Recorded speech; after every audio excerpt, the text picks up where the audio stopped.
So my girlfriend and her friends, they invited me to stay at a small cabin, Airbnb, in the Appalachian Mountains near Seven Devils. The idea was to just go up there to enjoy some snow tubing, and then do some light drinking, hot tub and board games in the cabin afterwards. The cabin was pretty high up in the mountains, and the drive up to it was honestly kind of scary. Single car length road for the most part, no railings on either side of the road. So if you were on the side of the truck, which we'd rented a four-wheel drive to make the drive up, thank goodness, it was a sheer drop on that side. Sure, if we drove off the road, we'd likely be stopped by some trees on the way down, but still, it's a bit nerve-wracking for sure. Another thing was, some of the trees on the trail had faces on them for decoration. I think that they were supposed to look cute, but they just kind of looked unnerving for most of us. I really should have taken pictures, but I was too anxious during the climb, so I never did. The cabin itself, though, was almost at the top of the mountain, and fairly small. A small living room with a very tiny and narrow kitchen and 2 bedrooms.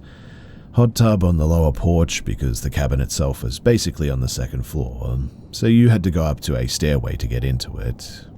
Key to the cabin was in a lockbox, so no special door lock option, just an old-fashioned cabin. We came back after snow tubing and dinner. The others drank enough to get buzzed, whilst I only had a glass of wine since I have a condition that makes it dangerous to get too much alcohol in my system, so relatively sober. I enjoyed the hot tub as planned, witnessed a beautiful shooting star, then played board games after that until around 1 in the morning, when we all went to bed. Now, I woke up a little after 4 a.m. because I was suddenly sweating and then I kind of felt a bit unsettled. I decided I needed to go to the bathroom, so I got up. I left the bedroom and nothing seemed amiss. I used the bathroom, and when I left the bathroom, the front door was now wide open. Naturally, I felt immediately uneasy, but again, this was a small cabin, so really there was nowhere for any intruder to hide. I could easily see the entire interior of the cabin from the tiny hallway. I decided maybe the last person through the door last night after the hot tub just didn't fully close the door and lock it appropriately, because there was no sign by the door that says close door firmly or anything, and it was fairly windy outside. I mean, the wind was howling out there enough that you could hear it. So I go over to the door and I close it, making sure that it's firmly enough in the doorway to fully lock it. I even jiggle the handle a few times and try to see if it'll open when locked. It doesn't budge, so I start to head back to the room. Then I hear the door rattle a little bit and I turn around and stare at it. I watch the lock itself turn and then the door opens, and it doesn't slam open from the wind, it just slowly swung open. I stayed extremely still because, that was crazy. The door was huge, mind you, clear window on it with no curtains and a big window beside it that also doesn't have curtains. And there was absolutely no one on the other side of it, that much I can guarantee. There was just no way somebody could have ducked out of view either and hurried away from the door after pushing it open, because they would have had to have made a lot of noise hurrying down the steps to get to the walkway. Like I said, it was an old-fashioned door as well, with a simple lock and a simple doorknob as well. No electronic buttons or anything like that to unlock or lock by buttons or remotely or anything. Well, after getting the nerve to close the door again and locking it firmly, really, nothing else happened that night. I couldn't really go back to sleep because I was way too scared to do so. So the following morning I told the others about it, and they were pretty spooked by it too, but otherwise glad that we were only staying that one night. Before we packed up the truck to leave, there was this strange knocking noise coming from the surrounding woods. Not like somebody knocking on a wall or a door or anything. It was a deep, hollow-sounding knock that only knocked twice, stopped for a while, and then would do it again.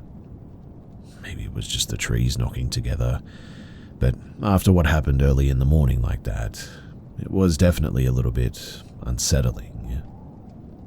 So yeah, I'm from Florida, and though I've experienced other paranormal activity before, that was the most physical thing that I've experienced, and I've definitely heard plenty of stories about odd occurrences in the Appalachians. I guess in a sort of weird way that I'm glad that I experienced something, but I'll never forget the fear that I felt that night. After all, my first thought was an intruder or something, and it would have been pretty bad being up there so high by ourselves with someone like that. If we had had any reason to run, we could have easily fallen off of a cliff or something in the pitch black darkness outside. So I'm thankful that really we never had to do that.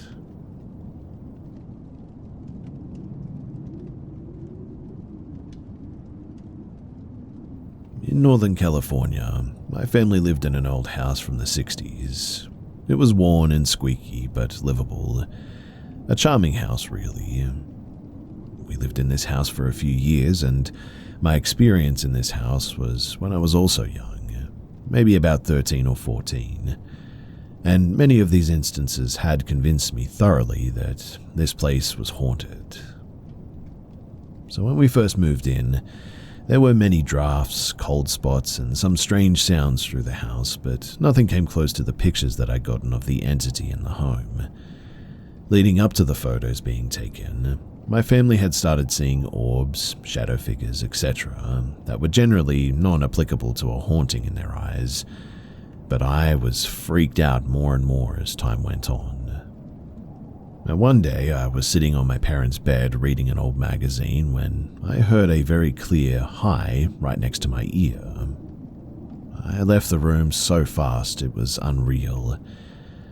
Another day, I'd lost my phone for a week, tore apart my room from top to bottom, couldn't find it anywhere.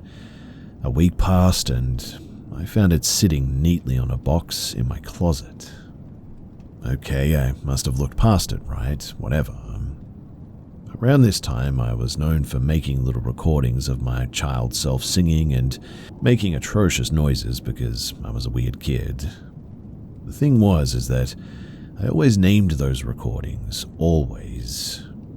The day that I found the phone, I went in there to listen to my sound clips, and there were 3 new unnamed recordings. Weird. I mean, I would have named those for sure. So I played them and was instantly freaked out. One was less than a second long. The problem with the logic behind myself making this one was that I debunked myself from pocket recording because to hit start and stop, the phone was too slow that it takes about 3 whole seconds from start to end the recording. The first one was short and wasn't dissimilar to the sound of a horse galloping. The second sounded like a pocket recording, so I shrugged that one off. Okay, strange. The third recording was fairly long and hosted a loud crunching or marching noise with children in the background like a party.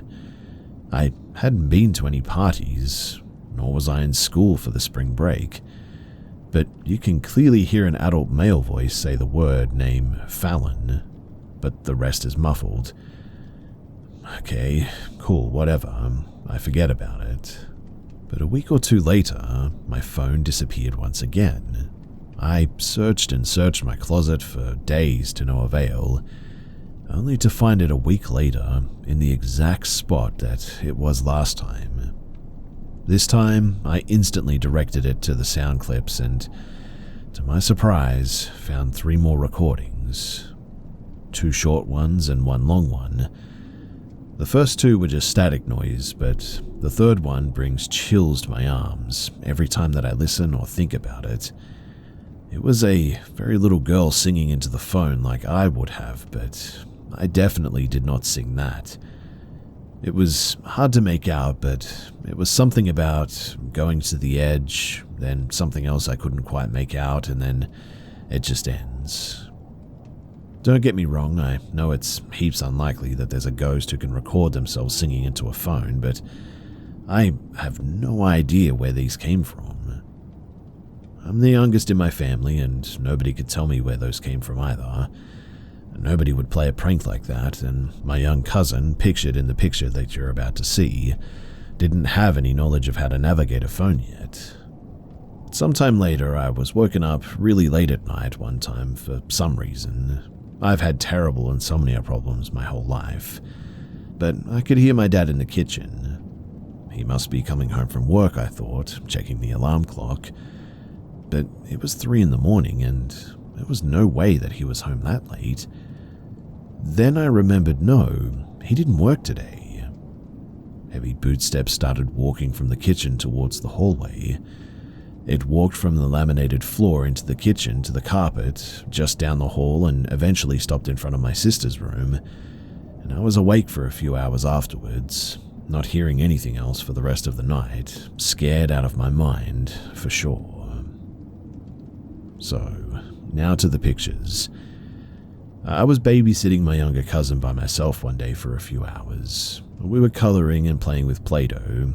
Pictured is me in front of them taking a picture of them, and I didn't see it when I took the pictures, and I didn't know it was there until years after we moved out. But the timestamp stated that they were taken within the same minute. And behind my cousin sat with the china cabinet with a mirror in the back. The figure in the mirror would have been standing just behind me in the kitchen. You can sort of see the cabinet of the kitchen, right, and the fridge to the left, and the window just past it if you look carefully. The figure, it had no facial features. The first picture was taken with the figure, and the second is without it. And you cannot tell me that this place wasn't freaky. Anyways, that concludes my story, and I would be happy to answer any questions if you guys have any. Thanks for listening.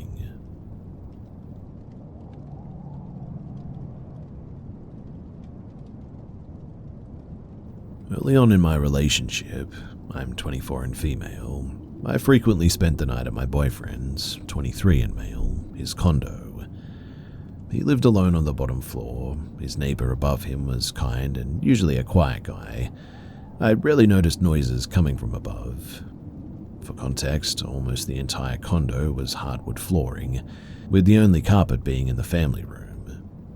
My boyfriend was working a pipe-fitting job and commuting a couple of hours away, so he would usually leave at about 4 in the morning, if not earlier. I would usually stay in bed for a couple of hours after he left, and would hit the road around 7 or 8, depending on my work schedule. The first time that I noticed something, it was just a bit of a dream, albeit a very vivid dream. This took place after my boyfriend left for work and I had fallen back asleep. In the dream, I was walking through his condo, and as I passed by the bathroom, an old man came out and started yelling at me, saying something was wrong with the water. He had no clothes on, was shorter, rounder, bald sort of fella. When I went to look in the tub, the water was coming out of it dark brown, almost black in color, and the old man started telling me that I needed to get out, still yelling at me. I didn't think much of this dream. I figured that it was my mind being silly and remembering that the building used to be an assisted living facility. A week or 2 later, though, is when the weirdness escalated a bit. My boyfriend left for work as usual, but this time I had a harder time sort of falling back asleep. I gave up after about half an hour or so, settling on scrolling through social media, until it was time to leave. As I'm laying in his bed, I hear what sounds like wet footsteps coming down the hallway. I can hear each individual step squish as it comes down the about 20-foot long hallway, until it stops outside of the bedroom door. There was no shadow that I could see, and the sound was so clear that I initially assumed my boyfriend had forgotten something at home, or that he had been sent home from work. I waited and waited for him to open the door, but I never heard the footsteps recede, and nobody came in. I stayed frozen in bed, and ultimately chose to ignore it. I waited patiently for the sun to come out, and promptly left without even making the bed. Do you wish that a thrilling fantasy lived rent-free in your head instead of your endless to-do list? Well, with Dipsy Stories, you can trade mundane thoughts for spicy narratives that will make you feel like you're living in a romance novel. Dipsy is the female-founded app for spicy audiobooks and more, created by women for the female gaze. Their app has over 1,000 spicy audiobooks, all crafted by a team of professional writers and top-tier narrators. And if you're anything like me and a bit of an insomniac, then you're going to love their section for sleep. I personally really enjoyed their section with ambient sounds like winter rain, and actually ended up falling asleep that one night, which was really nice. And with their easy-to-explore app, you can search for your favorite romance genres like contemporary, historical, dark, sports, western, romantasy, sapphic, and more. New chapters are released every week, and you'll always find something new to enjoy. And right now, listeners of this show can get an extended 30-day free trial. Just go to dipsystories.com/scared to start your free trial. That's DIPSEA stories.com/scared for 30 days of full access for free. Visit dipsystories.com/scared. I'm certainly no stranger to the supernatural and paranormal. It's not uncommon for people in my family to experience these things, but it has been a really long time since I've experienced this particular reoccurrence, and life has gotten a bit better since it stopped years ago. Now, for the longest time since about the age of maybe 6 years old, I've experienced sleep paralysis. Before it started happening, I experienced a really terrible dream of a tall humanoid-shaped monster that was fully black. Not a shadow figure, not a person shrouded in darkness. This thing was made of, like, void. Basically, in the dream, I heard a loud roar from outside my 2-story bedroom window. I looked outside and saw this thing standing underneath a corner street lamp. No visible features, beside it being tall, like maybe 8 foot, humanoid in frame, and the roaring noise was coming straight from it. I would then run downstairs and my family would surround me like they were trying to guard me from this thing, but each time I turned around, a family member would vanish, and then once they were all gone, everything would go back as the roaring got louder, and then I would wake up. I would only ever experience this dream once, but it got followed first by brief bouts of what I feel is maybe like astral projection or an out-of-body experience, which only occurred in my grandma's house for some reason. I would wake up and see myself in bed, and then feel this sort of pulling sensation that would lead me to the front door, and I would stare at them and feel this sensation that something was on the other side of that door and wanted me to come outside. Nothing ever spoke. There was no noise, but I felt this draining and foreboding sensation when I stood looking at that door, and I would wake up extra tired the following day. This was a reoccurring experience only ever at my grandmother's house, which I fully believe was haunted, and I can explain that later. The sleep paralysis was far more random though, like once a year I would guess. At first I wouldn't see anything. I would just experience the horrible panic of being unable to move, my heart racing, my chest feeling heavy and feeling really hot and uncomfortable. Then eventually I'd see that void creature in the dream that I had when I was 6. It never did anything. It was silent this time, but there was a fuzzy crackling noise coming from it, like static, and again it looked as if my hand would disappear if I were to try and reach out to touch it. Each time I would have sleep paralysis, it would be closer to me as well, like it was just inching closer each time that I had an episode. The last and final straw that I saw it was when I was 21, and it had actually been a couple of years since I experienced anything. So I brushed it off for the longest time, but one night I woke up feeling extremely hot, and the void figure was just standing directly next to my bed, looking down at me with bright, burning red eyes. The room itself was also a hazy, deep red, as if it was in a photography darkroom or something. The static noise was pretty loud, and it sounded like this thing was speaking, but I couldn't make out any actual words. Its voice was deep and kind of had a vibration to it. Oddly enough, I didn't feel fear as I stared up at it.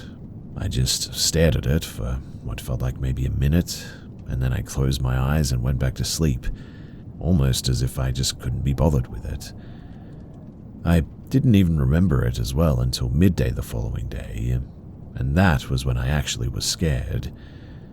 But weirdly, nothing further ever happened after that. At least for a while it didn't.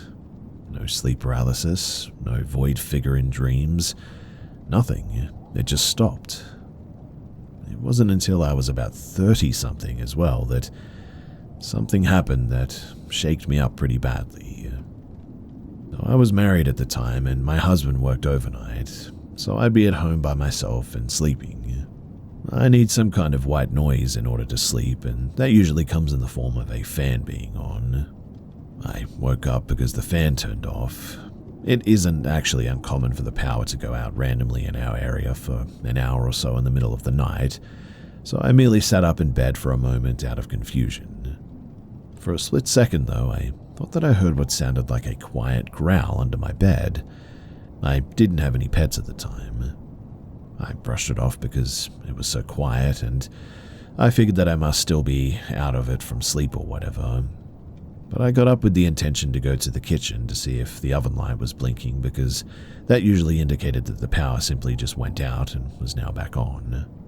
But the second that I opened the bedroom door, there was that deafening roar from the nightmare when I was 6, and everything in the house suddenly turned red. My only thought was to run out the front door, but when I did, I ran right out of my bedroom again like I was caught in some sort of a loop. I couldn't leave the house. The roar was suddenly getting louder, and I was really starting to panic. I began screaming, and I kept repeating, "Wake up and let me out," when I finally stopped by the front door and just held the doorknob. I could feel sharp claws dragging down the back of my neck when suddenly I woke up. I was drenched in a cold sweat, and I was stuck in bed for a while because I was just afraid to move. But eventually I found the courage to get up and turn on every light in the house, and that definitely was the most vivid nightmare that I had ever had. I'm almost 34 now. I got out of a toxic, unfaithful marriage and currently am doing a lot better on my own. There were a lot of negative people in my life before and have since cut them out of my life. And who knows, maybe that plays a part in all of this, because I haven't had anything like that really happen since then. Then again, I've had years of dry spells before, and I don't get nightmares quite like that anymore. None involving the void being, at least. Who knows, maybe my cats play a role since they sleep right next to me every night, and in a way I feel like they ward off bad things. I fully believe that I had been haunted by something that preyed on me when I was most vulnerable in my life. I just really hope that I never experience it again.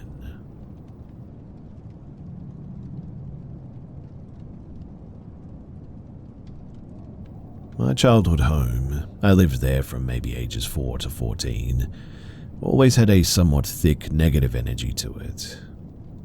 I remember my parents having family and family friends over as a child, and a few of them making verbal comments about how the energy felt dark, observant, and that they'd get the creeps if they stayed the night for any sort of reason.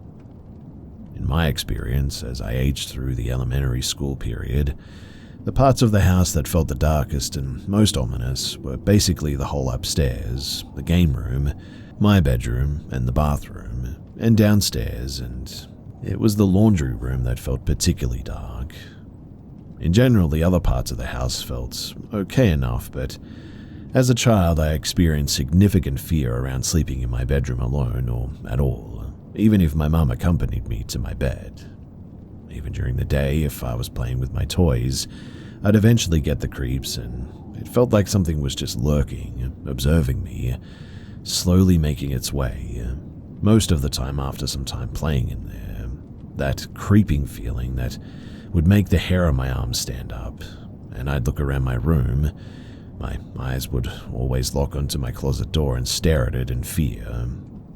Eventually, I'd find the courage to rip my attention away from it and flee out of my room. Now, on one particular day, I was playing with my toys on the floor of my bedroom before dinner.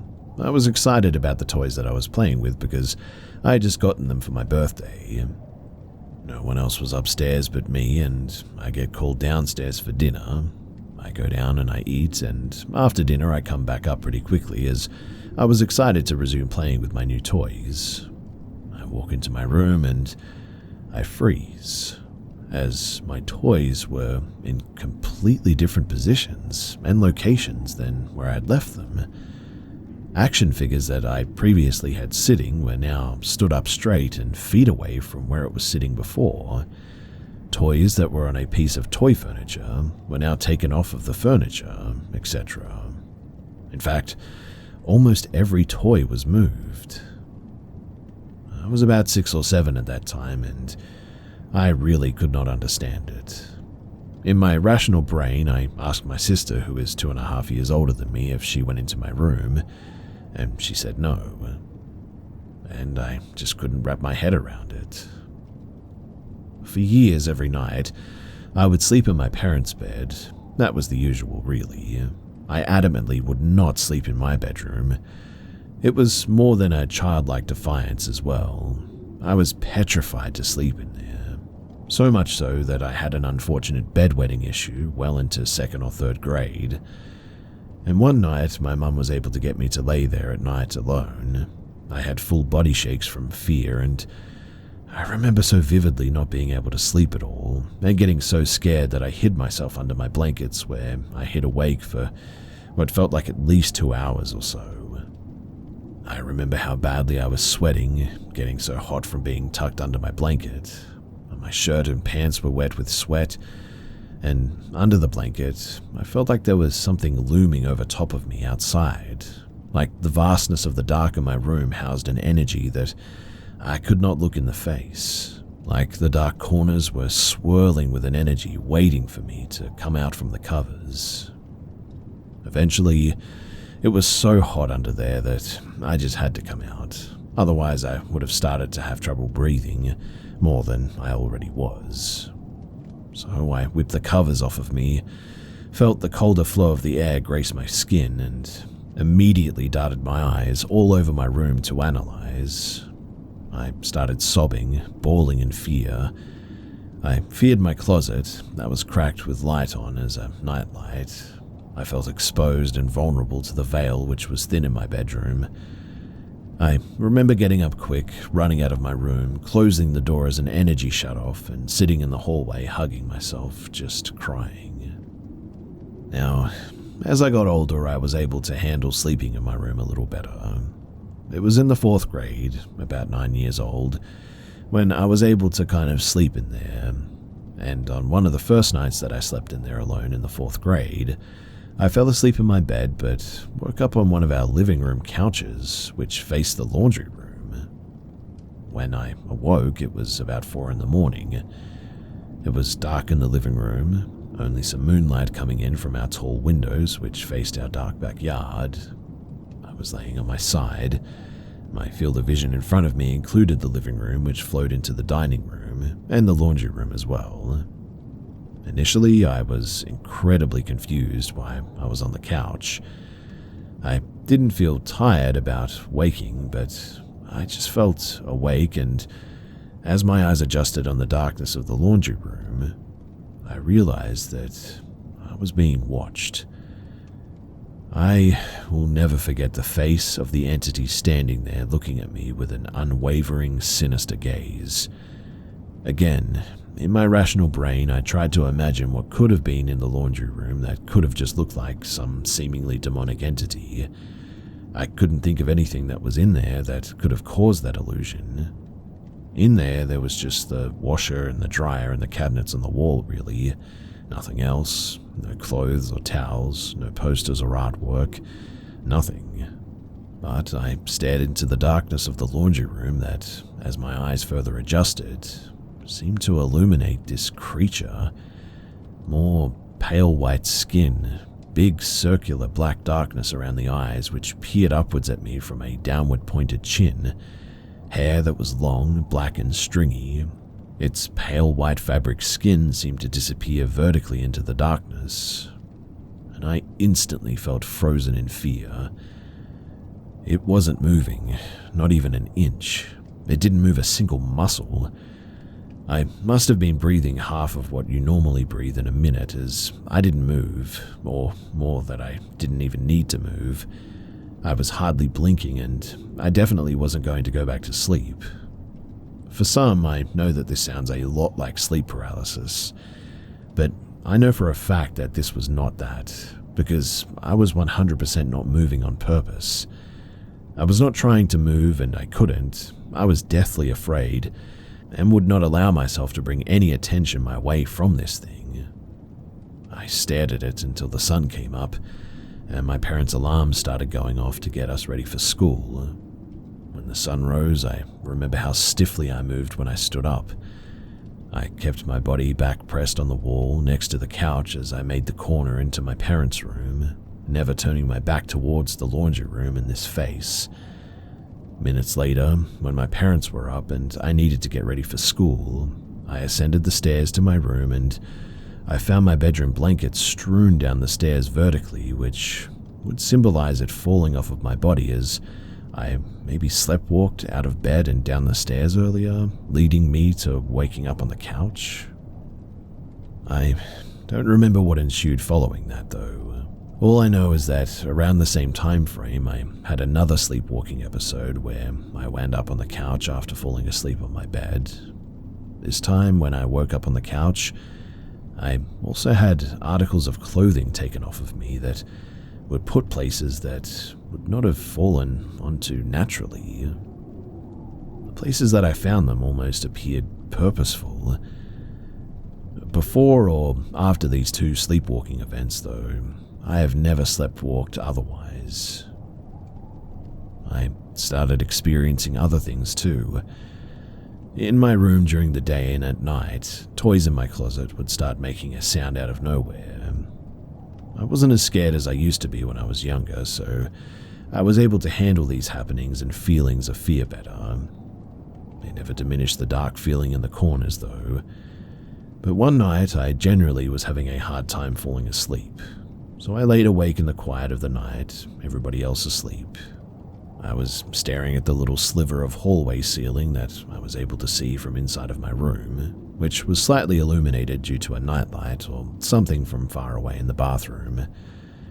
For hours, the silhouette of a man's side profile was on that ceiling. To compare how it looked, unironically, it looked how people online described the Hat Man. It looked like it had a top hat on, a big brow bone, big nose, and a strong chin. At some point, though, it must have disappeared because I looked back at some stage and it was gone. I could continue on about the energy in my house and all of the little things that happened. My main experience was what happened in that laundry room, though. I have always hesitated to tell people about it too because of the Hollywood-esque nature about the way the entity looked. I get that. I've only ever told a few people, in fact, and even then I feel like they think I'm conjuring up something that I'd seen in Hollywood. As an adult, I've spoken to the same family friends who used to visit when I was a kid about the energy in that house. Now, one family friend who is particularly sensitive to energy and was spiritual for the time said that one night she stayed the night with her husband. Side note too, it was often my parents' family friends who would stay the night upstairs.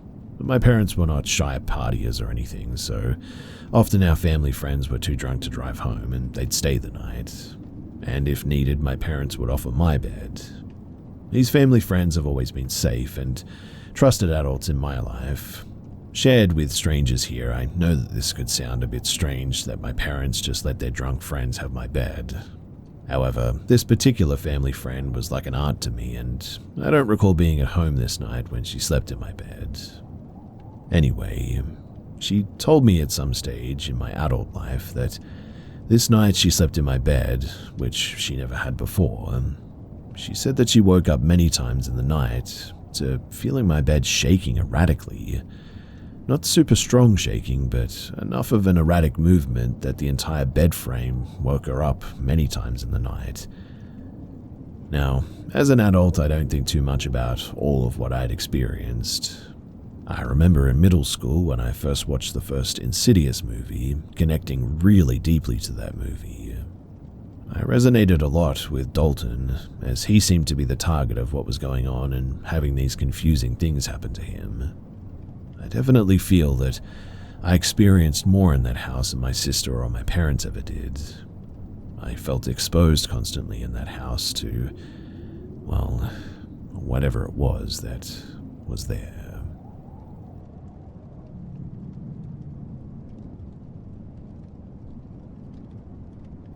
I live in South Africa and am now 22 years old, but when this took place, I was about maybe 8 to 9, I think.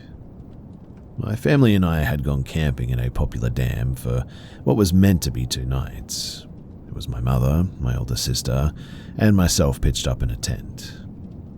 On the first night, sometime pretty late, I had gone out to go for a pee, but on the way back, 2 older men, maybe in their 40s or so, they were sat at a fire and they called me over. I'll admit that I was a pretty brain-dead child at that time who didn't heed the wisdom of stranger danger, and so I obliged. They were busy braaiing and offered me some meat, which I happily accepted.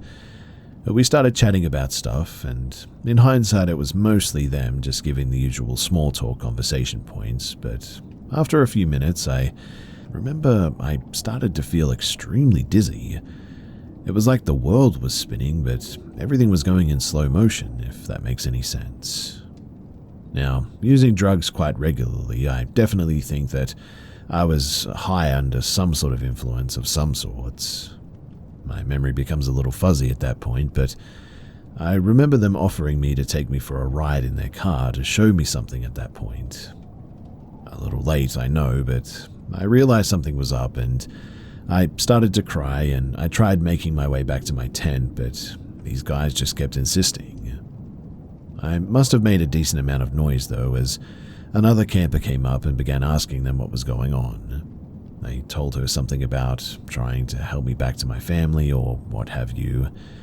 My memory is really fuzzy here as well, but she ended up bringing me back to my mum, and they were talking about something outside the tent while I went back to bed. The next day, all I remember was it was a nightmare of nausea, and I pretty much ended our camping early as we went back home after this. As for the 2 men, I never did see them that day, but it's not like I was looking either, so I don't know if they left or not, but truly I was just glad to be going home.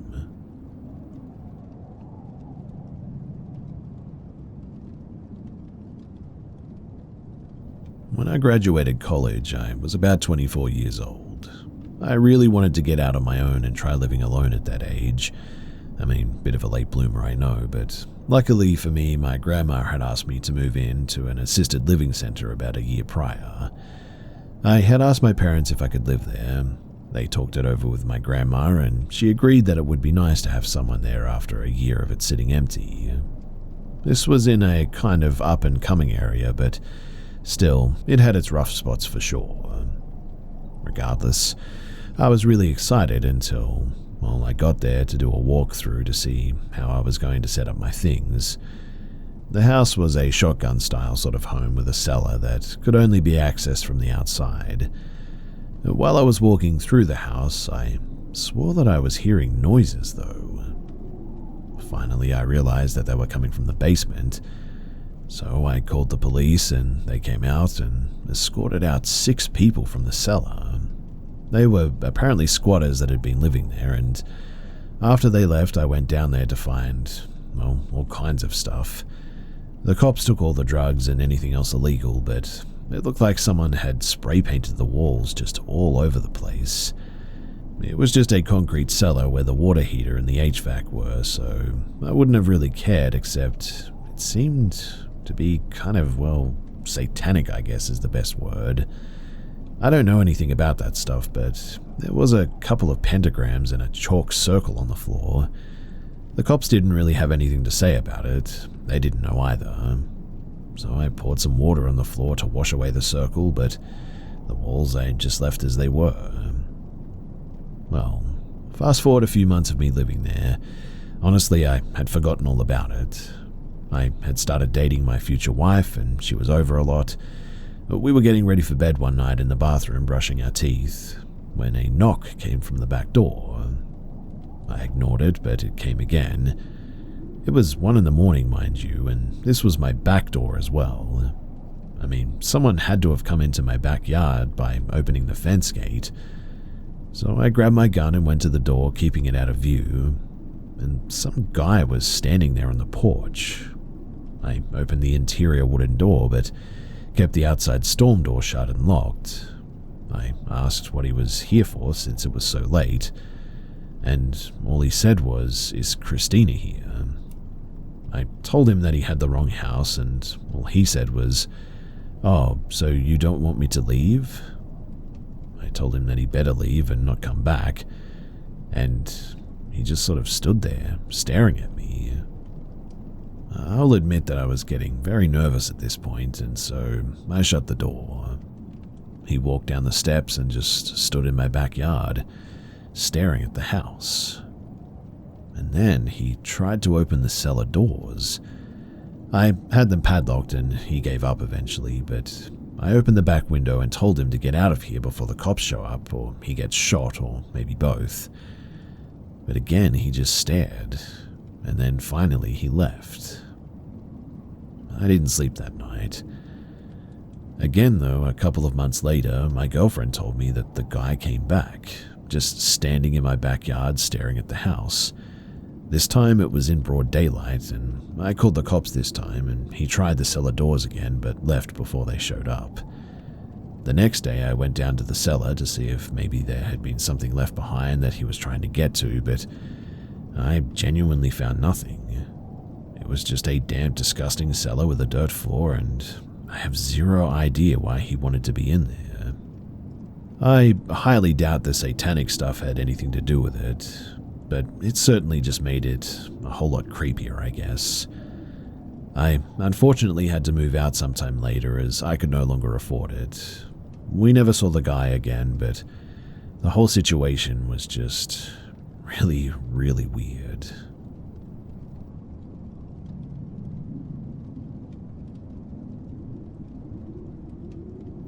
So about a year ago, I smelled cigarettes in my home. I don't smoke though, never have. The windows were all closed. I walked downstairs and it was the strongest in the living room. I should mention too that it was around 2 a.m. since I'm a bit of a night owl. I didn't think much about it because it could have been my neighbors at the time.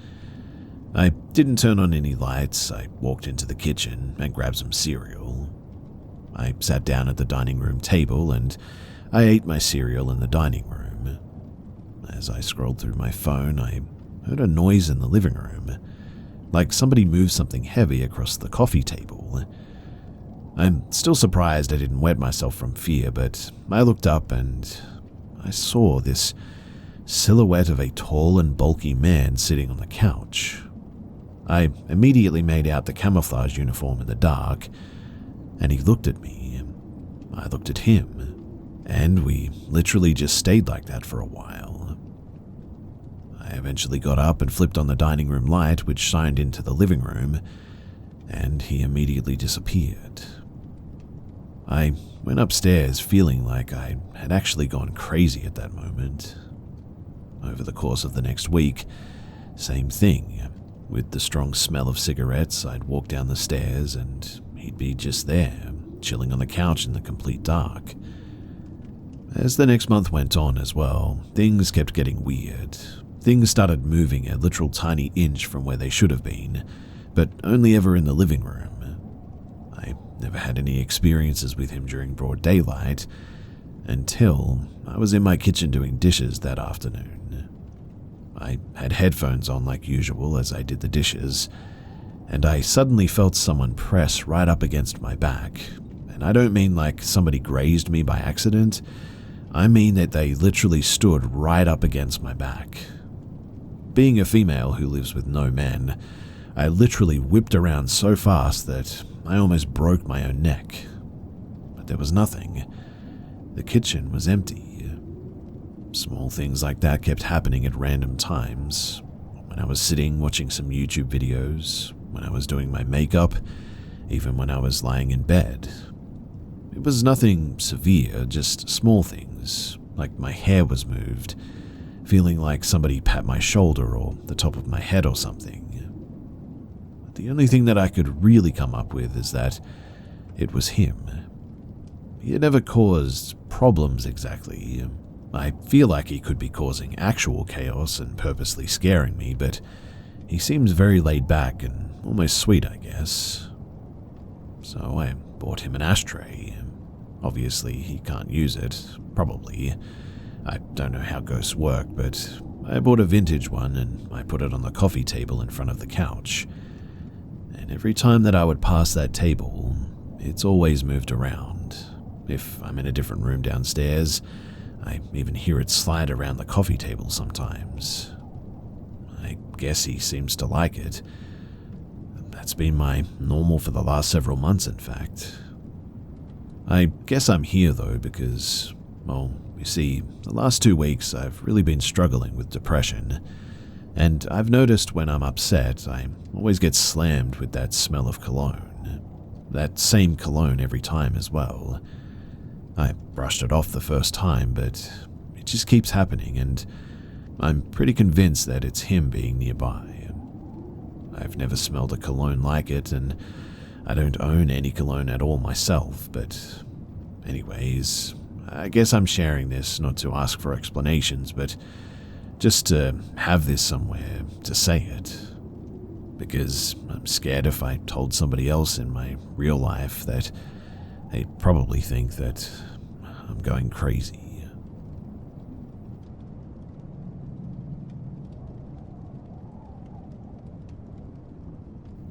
This happened when I was about 12 or 13. For important context, I lived in an apartment complex that was 2 sets of rows, each row with 4 apartments. I lived in the apartment closest to the street of one row, and had 2 cousins that lived in the apartment at the very end of the row, in the back.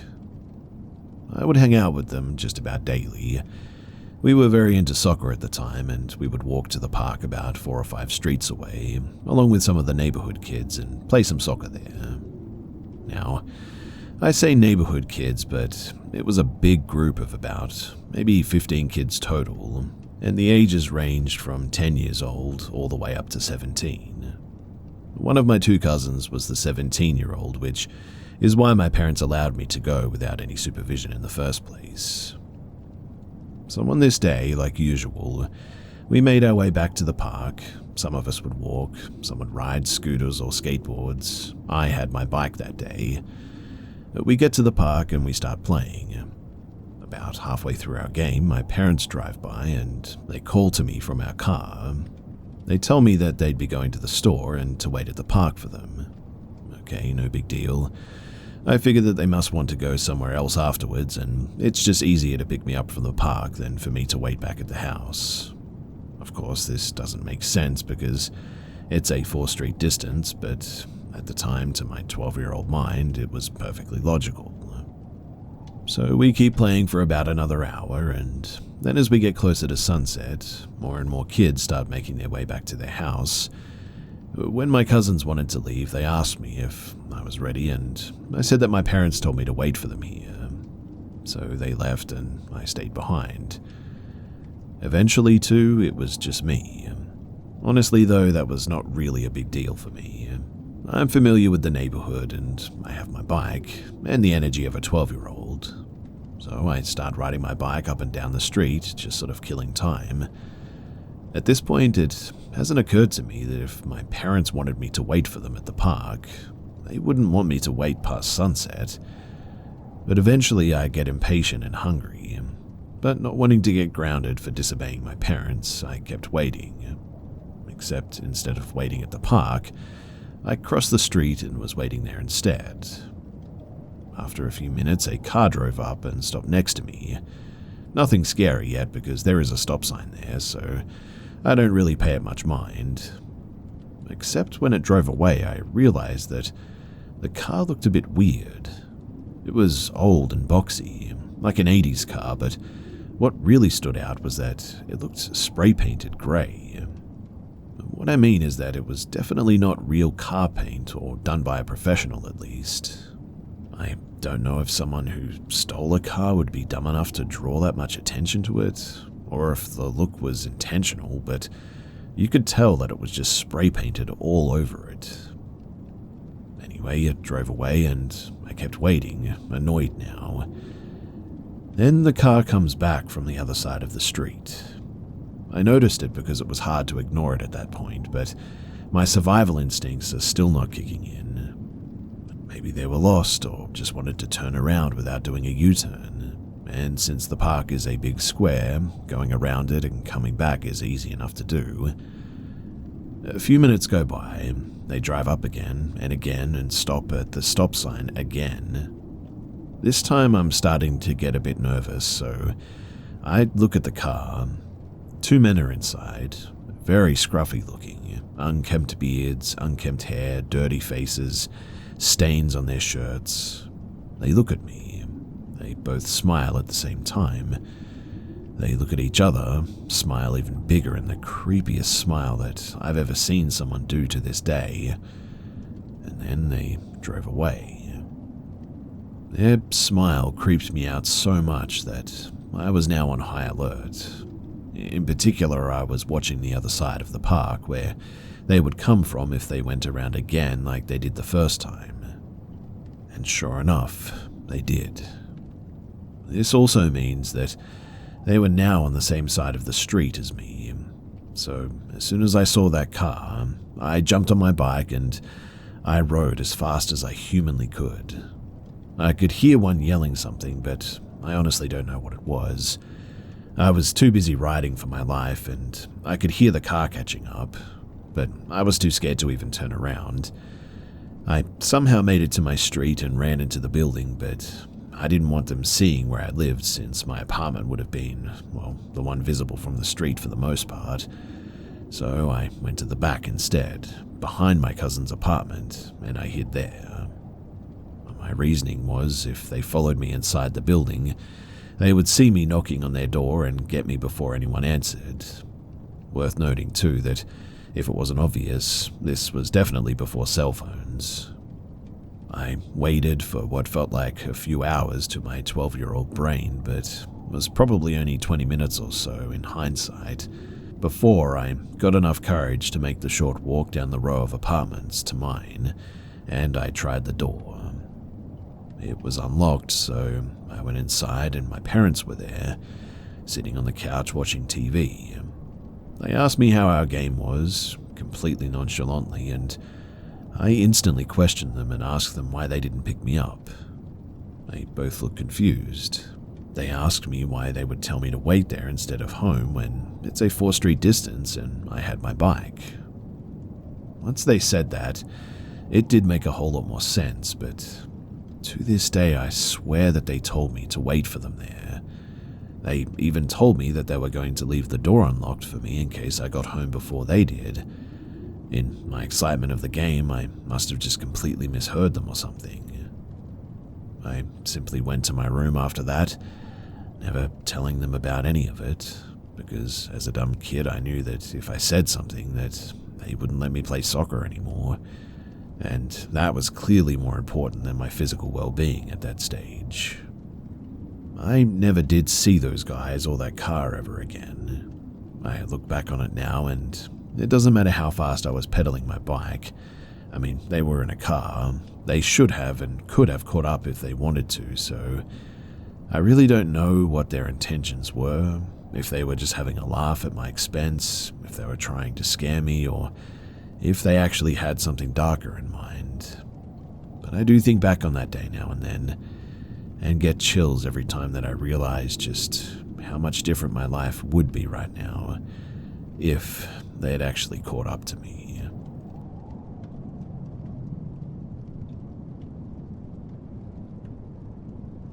So I'm 24 and male, and branching out a little bit in my dating practices.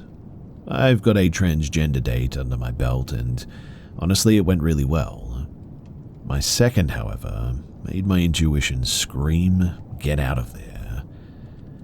I was out Ubering food late one night, and when I was done I decided to try and hook up while I was in the city, away from my rural home. My attempts on Grindr for a meet were unsuccessful.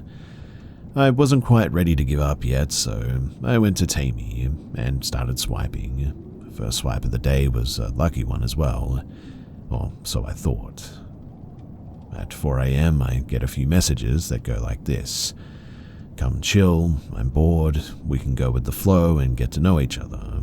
Number and home address, McKees Rock, Pittsburgh, PA. I was unnervingly forward, but I thought that I'd take a chance and texted the number. "Hey, are you still up?" I said. "Yeah, come and talk and chill," she said. "Have you had coffee, breakfast yet?" "No," she said. "Okay, would you like to get some?" She said, "I don't know, maybe." "It's gonna be a 30-minute drive, would you like to talk over the phone instead?" She says that she's going to take a shower and after that she will. I get within 10 minutes of the address and I get a text. She says, "I need 15 more minutes, why don't you bring something with you?" That's obviously fine so far, but I didn't get to talk to them and get a sense of who they were, so I take my knife and carry it, appendix style. I circle around the block to scope and find a parking spot, preferably close in case I need to nope the heck out of there. Someone had just parked out on the street in front of the location, and they were just sitting in their car, it seemed. I waited out a bit, and they just never come out. I then gained the courage to go to the door, mentally prepared for anything to go down. I knock and the door opens. I didn't recognize the person who opened the door, but I told them who I was here to see and they let me in, directing me to the door to my left. The guy then stands between me and the exit and says, "Come on, man, what the heck?" And as if on cue, another man enters the building and they go upstairs. I thought that this was the man who was parked in the spot and never got out as well. There were 3 apartments in said building, hers, the third, to the left as soon as you enter the main door, and then one up some stairs facing the main door. I didn't pay much mind at this point to where the last one was, but I knocked on the 3rd apartment to see my date, and she answers right away. "I still need a few more minutes," she says, and shuts the door. I didn't get much more than a glimpse of her face in the process, but once she shut the door, I was in the hall alone. It was then that I heard 2 to 3 men's voices speaking to each other, almost inaudibly as music dampened this secret conversation. In that moment, my heart suddenly sank to my stomach, and it felt like I had to go before anyone noticed that I'd left. So I walked out and went straight to my car. I drove forward as I watched the man in the street, presumably from that house, walk in my direction to see where I was going. I did a U-turn as there was a no outlet sign, only to find my original path blocked with an idle car. So I quickly took a side street out of there. I pass a few lights and then see the man that never left his car next to me at a red light, looking over at me. I managed to lose him going through some big trucks at the wee hours of the morning as I drove to more familiar territory. And once I was in the clear, I suddenly realized that there was something very off about whatever the heck that was. I don't know what could have happened to me that night, but looking back on it all, I'm really glad that my instincts kicked in while I still had a chance.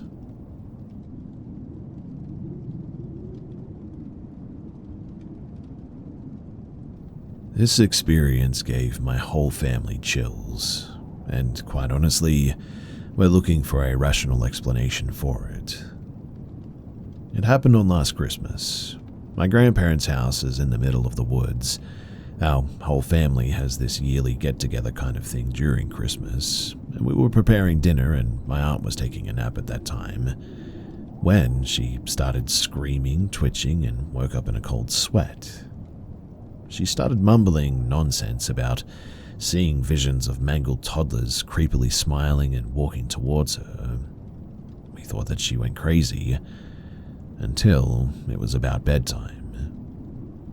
My grandfather crawled into his bed to go to sleep when he started suddenly hearing a toddler's voice saying "Mama" over and over again.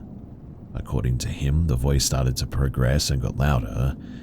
There were no kids in our house, mind you. My grandfather's house is also in the middle of nowhere between the woods, which means that we don't have any neighbors close by either. My cousin, who was scrolling his phone while sitting on the toilet, started to hear the same sound around the same time that my grandfather heard it. The toilet is at the far right of the house, grandfather's room is at the far left, so really there's just no way that both of them could have been hearing the voice from different directions at the same time. My mother and myself were sharing a bed that day, and she woke up to the voice of a toddler giggling and saying "Mama." Our dog, an 8-month-old lab, was barking and growling crazily that night. It just was really unlike him. That furry dude is friendly with anyone and everything. But the same thing happened to my uncle, father, dad, and grandfather, and all of them woke up to the sounds of a supposedly cursed toddler. The weirdest part being them hearing the sound from different parts of the woods, though. Now, I'm a terrific sleeper, and I was oblivious to the situation until my cousin yeeted me out of my sleep. We all grabbed a bunch of flashlights and searched all around the area, but we didn't find anything. It resulted in a midnight family meeting with my grandmother claiming that it was her deceased son who died as a toddler coming to see her, my uncle claiming that it was the work of a thief, my aunt too saying that it was her deceased baby brother showing his rage as we forgot to light a candle on his grave last year, my grandfather saying that it must have been a wild animal, and so on and so forth. We almost forgot about this experience too, until recently when we visited the house and were awoken by footsteps and some kind of soft murmurs. My aunt and uncle were saying that they kept on hearing something rolling on the roof of the days prior to this experience. I don't believe in your typical ghost, aka the vengeful, white-robed woman with pale skin and black hair looking for revenge or anything. I really hope to just get a rational explanation for this experience, and that's why I'm here. Has anyone had a similar experience before? I would also love for you to share your opinions about what this could have been. And although I do not strongly believe in ghosts as of now, I am willing to learn about their possible existence, and I'm trying to keep an open mind. Also, I don't think that there are any supposedly cursed objects in the house, so I would pretty much rule that out as a possibility. So, if you have any thoughts or any information for me, then please do share.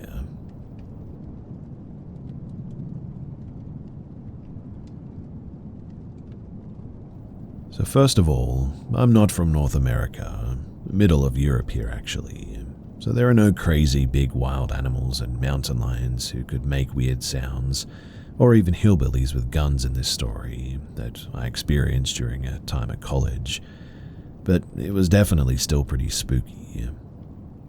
So when I was in college, I lived directly on campus in one of the dorm buildings, and the campus of my small college was not located in the local city, but a bit sort of outside from it, and surrounded by a lot of agricultural landscape, with endless fields and dirt roads, sparsely some woods between them as well. I really liked it there because you could go for chill walks and runs through the middle of the fields without much disturbance by city life and other people, except for some hunters and some farmers occasionally. But fast forward to one time when me and my two friends went for a walk through the fields, via the dirt paths there, at 11 p.m. on a warm late summer day. We chatted and laughed about silly stuff while making our way further and further away from campus. The only stuff that you saw were the red lights of wind turbines and some small towns in the distance, and here and there a bat flying over our heads. We had no lights on us, and only one had his mobile phone with him. When we were like 5 kilometers away from campus, we checked on the maps. We suddenly came to a crossing and wondered where we should go, to make it a loop back to campus without going the same way that we had come from. We decided on a path which went to the right, and that was when things got a bit weird. Bear in mind that we're all pretty tall guys in their early 20s, which is still kind of safe and not easily scarable or anything, but the first thing that I noticed was a shadowy thing moving in the distance down the path that we had started to take. It was barely noticeable, but definitely something was moving there. The others noticed it too, and we joked about some horror movie stuff, but we shrugged it off as some deer that was crossing the path at some point. We continued further into the path and forgot about the shadow, until we saw a high seat perch, but they're everywhere for hunters here, near the path. We decided to climb on it, to take a bit of a rest and enjoy the dark landscape. In the distance, you could see the silhouette of some of the small wooded areas, like 100 meters away from our spot. As I was gazing around, my eyes suddenly catch some lights moving through the wooded area. I wiped my eyes, and when I looked again, I saw that it was a person with some kind of a headlamp running through the woods. Like, not jogging, but full-on force sprinting in a parallel direction to our spot. We also checked later on Google Maps that there really was no path through that wooded area. I told the others, and together we followed the light all the way to the right side of the woods, when one of my friends decided that it would be funny to scream in the direction of said person. He screamed something like hello, and the light of the headlamp turned around directly in our direction. After a few seconds, it turned off completely, and we couldn't see the person anymore. And suddenly, this eerie feeling is the best way that I can describe it, suddenly kicked in for all of us. I don't know why, but the idea of a random person in the middle of nowhere that kind of knows that we were there, but we can't see them anymore, suddenly scared us a bit. We climbed out of the hunting perch and we booked it out the way that we had come from, with a pretty fast walking pace. While on the way back, we kept looking behind us to see if anybody was following us, and I swear that I saw some shadow moving again down the path behind us. It was probably just hallucination because we had an eerie feeling, but I don't know. Back to campus we went to one of the guys' dorms, downed a beer and talked about what had happened. We just couldn't find a good explanation for why a person would act like that in the woods there. I mean, hunters usually don't sprint full force forward here, especially not alone like that, only if there's like a big group to hunt, but that would be loud with many dogs and all that. And a trail runner at 11 PM in a random wooded area with no trails seemed really off also. But who knows? Anyway, we never found out who that was, and in the end we just kept away from that part of the path and all the upcoming walks that we went on. But still, something about those shadows and seeing that person there, it still gives me the creeps.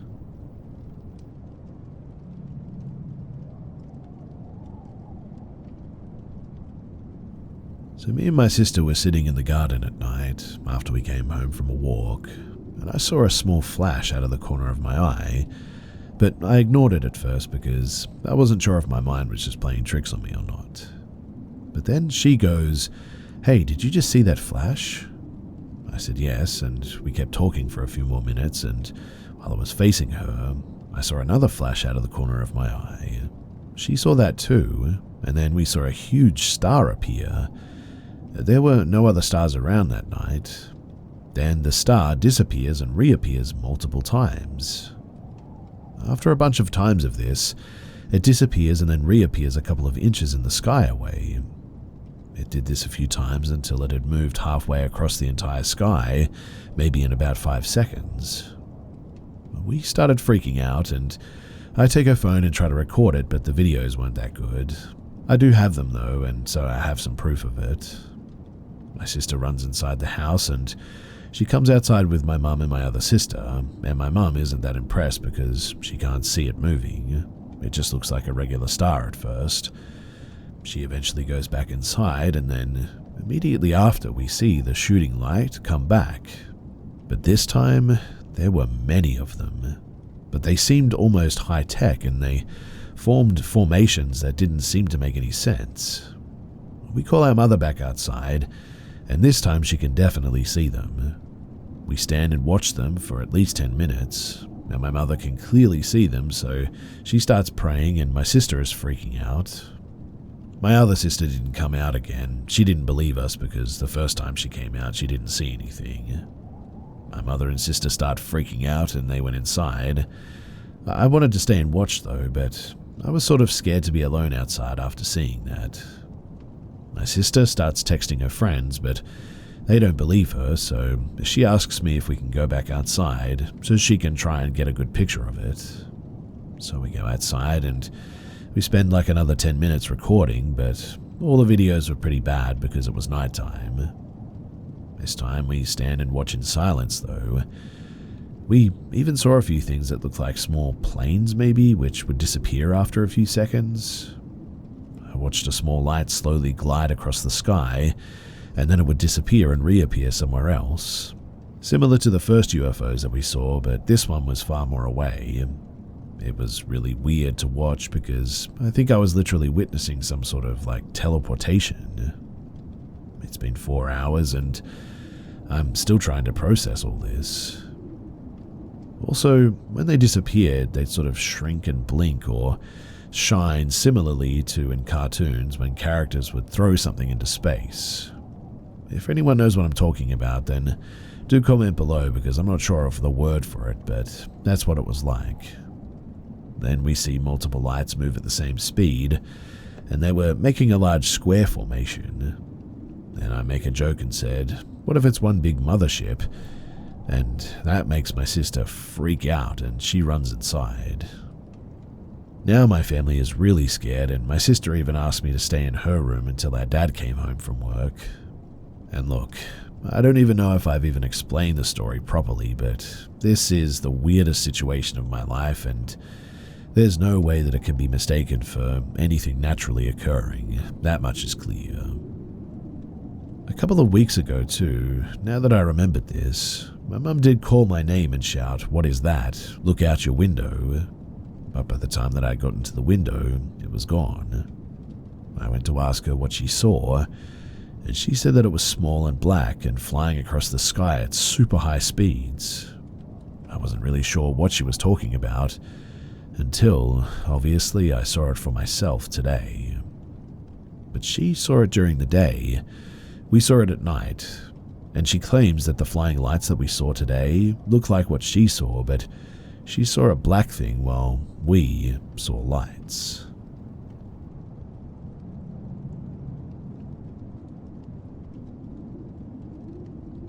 I've only shared this story with those closest to me, but every time I go back to it, fear twists my gut and I instantly get goosebumps and tears welling up in my eyes. Before I tell you guys about it, a little bit of background about me first. At the time, I'm 40 years old, married with 2 children, enjoy walking nature in the mountains, and take photos when the weather permits. I'm not religious, but I try to hold on to Cartesian thinking. This evening of August 22, 2017, all the indicators are green to go and take photos of the Milky Way in the mountains. I'm hoping to get some nice shots with fire trees, or trees at least. At 10 PM, I throw my gear in my trunk and head up to a village 30 minutes away. Arriving at Bullet, everything's set up, but the weather decides to play a trick on me and the sky is filled with high-altitude clouds suddenly. It's not the first time that this has happened, and after a look at the satellite animations a little further on, the sky seems more cooperative. I take to the road again, heading for Le Creux Devant, a well-known geological circa in the region where I live. When I arrive near the parking lot that leads to the path to get there, I'm greeted by numerous flashing lights. Police, fire department, ambulance, everyone is there, at the top of the mountain, in the middle of the forest. I'm stopped and questioned about my presence, and I explain why I want to go up there. The police explain that the site is not accessible, and ask me to leave. I'm getting tired and decided to go home empty-handed, but that's for another time. But then, a shiver suddenly runs down my spine. I've been driving through the forest for a few minutes. When I come to a clearing, I was driving slowly for fear of running over nocturnal animals. And there, in my headlights, there's this, well, he's there. At the side of the road, it's there. My eyes are riveted to this thing. I'll only see him for a few seconds in the end, and the time that it takes to overtake the car, but it feels like an eternity. He's tall, very tall, over 2 meters at least. He's also very skinny, sickly skinny, and his skin is white as a full sledge, completely naked as well. He has a little bit of black hair that's sort of tousled on his head. His arms are crossed over his chest, immense fingers dangling from the tips of his hands, and he's covered in what seems like maybe blood everywhere. He follows me with his eyes staring into mine. I'm overcome by primal fear. My whole body is screaming at me to flee, to get away as fast as I can. It's as if my survival instinct is suddenly begging me to get as far away from here as possible. By reflex, I mash the gas pedal and drive at breakneck speed to reach the edge of the lake and leave this forest that oppresses me. I keep looking in the rearview mirror, unaware of the danger I'm exposing myself to by driving at this speed. The tears of fear are streaming down my face, and they're absolutely uncontrollable. Honestly, I'm terrified to my core, like a 5-year-old whose light has gone out in a cellar. When I finally reach the edge of the lake, I pull over to the side of the road and try to regain my composure.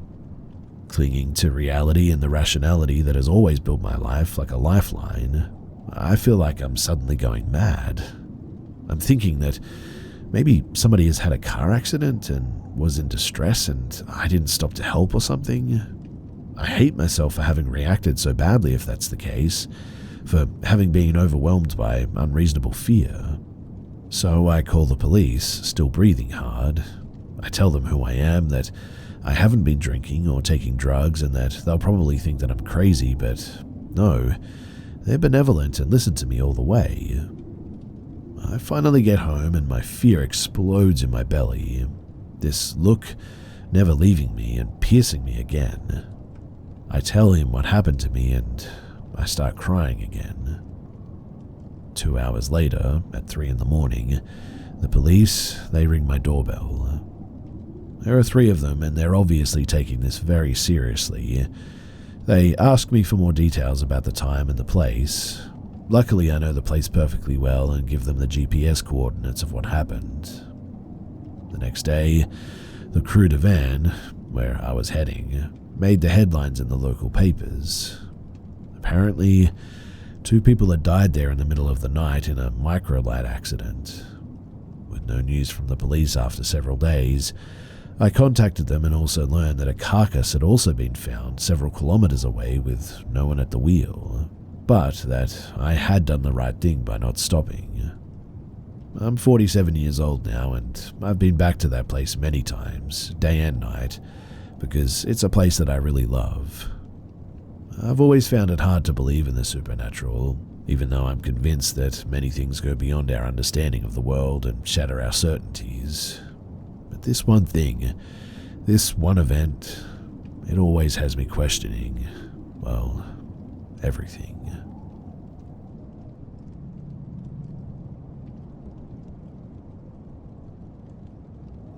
I went to a wedding of my friend Courtney about 2 days ago, and I still cannot shake my mind over what happened.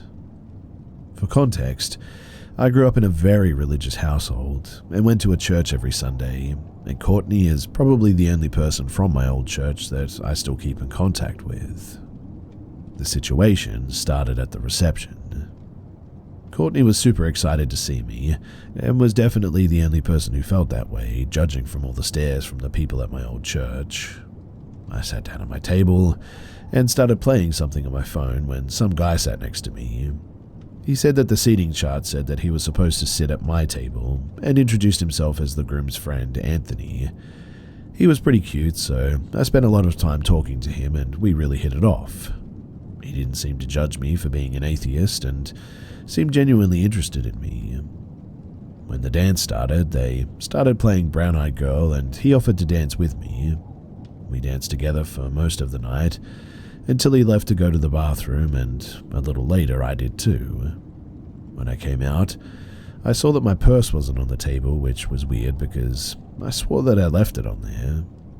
I was tired though and thought that I had just left it in my car, so I went into the parking lot and into my car to look for it, and found it on the center console. I still brought it inside, but at that point it was pretty late in the night, so I didn't think too much of it. I danced some more and noticed Anthony was gone. I asked the groom, who said that he had gone home because he wasn't feeling too good. And pretty soon I started feeling pretty sick too myself, so I said bye to Courtney and went to my car. As I put my keys in the ignition, I looked behind me and saw something weird. It looked like something had ducked down from the trunk. I took my keys out and looked back there, and that was when I saw him. Anthony was crouched down in the trunk of my car. I started screaming and ran out with him chasing after me. I went inside and told Courtney, who immediately told her husband, who walked me back to my car where Anthony was nowhere to be seen. Courtney's husband said that he didn't see his car anywhere, so he probably left. I left, and I still feel sick to my stomach thinking about it. He could have easily gone home with me and killed me if I hadn't have looked back. Courtney said that she feels terrible that she invited him and that she had no idea that he would do that. I haven't stepped out of my house since because I'm worried that if I do, that he'll be waiting for me like he was before. The last couple of days have been a bit crazy for me, but unfortunately my address was on my ID, and as I learned now, Anthony took photos of it. Anthony and the groom aren't exactly friends, but they know each other well enough for him to be invited. After the whole fiasco, the groom tried to text Anthony about it, but got no response. Anthony showed up at my job and was lurking around the parking lot before he ran off when he saw security. He left me a note on my windshield that just says, "I'm watching." Security at my job has been notified about him, so hopefully I'm safe there. I was told by other people that went to the wedding that he was introducing himself as my boyfriend, and that he was planning on proposing. I'm currently trying to file a restraining order against him and feel horrified. He lives in my city and knows where I live, so I'm staying at my aunt's house as I speak, and if anything else happens, I'll be sure to let you guys know.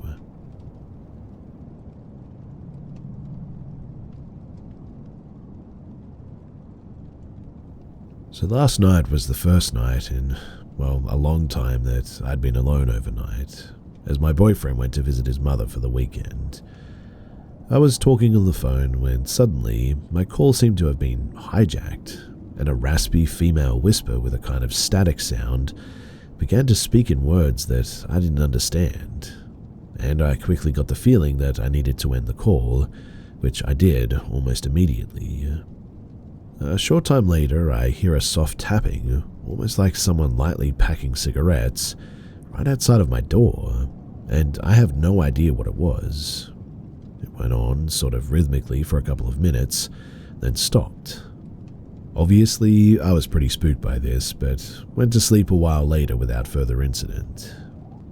Then, shortly after I woke up this morning, I heard a male voice, but it didn't sound like a real person. It sounded like an old record.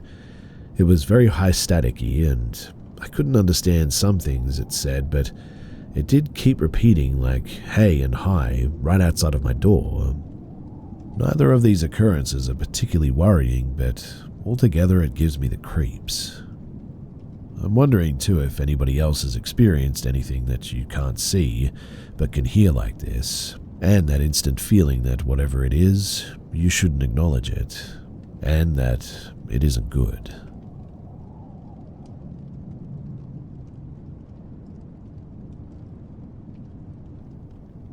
My mum's father died when she was around 18, and ever since I can remember, she frequently visited his grave at the cemetery, decorating it, visiting, and so on. When I was too little to be left alone and my dad wasn't home, she would always take me with her too. Ever since I can remember, I have hated that cemetery. Being there always made me anxious, scared, gave me bad vibes, whatever you want to call it. I would always refuse to get out of the car at first until, inevitably, being alone sitting in the car got too scary, so I got out. The grave isn't far from where you'd park your car on the pathway thing, so I could get out and join my mum easily enough. Because of this, there's a tree nearby between the graves and the road. Getting out of the car always made the feeling worse. Even if I was with my mother, I couldn't wait to get home. This went on for years too, until a few years ago, when I was around 16, I believe, my mum told me a story that literally made my jaw drop. Now, I hadn't gotten out of the car during that visit, and when she got back in, she said, "You know, you've never liked being here, and ever since the first time me and your dad brought you as a baby, it's always been like that." And then proceeded to tell me a story that made the whole thing make a lot more sense. Apparently, when I was a little baby, old enough to sit up on my own and such, I think, my mum and dad took me to the cemetery to visit my grandpa's grave. I was sitting in the grass, happy and all. They were keeping an eye on me, but weren't like all eyes on me sort of thing. I was looking up in the aforementioned tree between the graves and the road, and all of a sudden I just started screaming, like I was being actively stabbed or something. I was just completely terrified. My parents scooped me up and checked me over. There's no ants or bugs on me or on the ground where I was, but I kept crying until they left, eyeing the tree. I don't remember what I saw in the tree, obviously, or I would describe it, but whatever it was, it scared me so bad that it must have scarred me or something. After she finished, it made much more sense to me why I never liked that place and was also just so anxious to be there.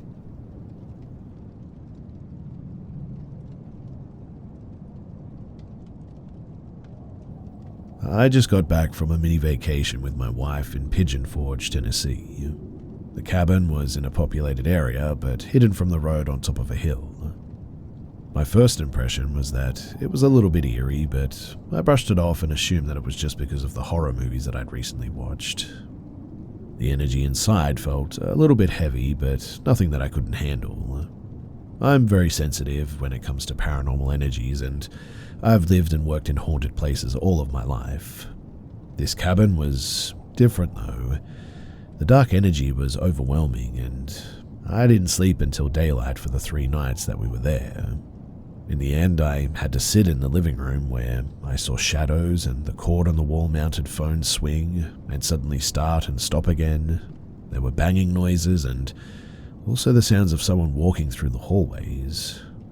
Also, I could absolutely not take being in the bedroom. It was filled with mirrors.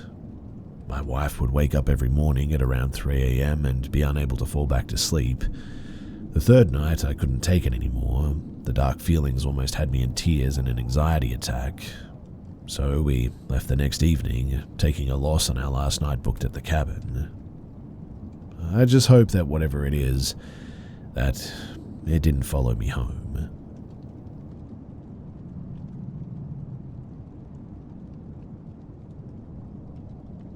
I bought my house in 2013 and was aware that before we moved in, an elderly lady had lived there for around 4 years before passing away.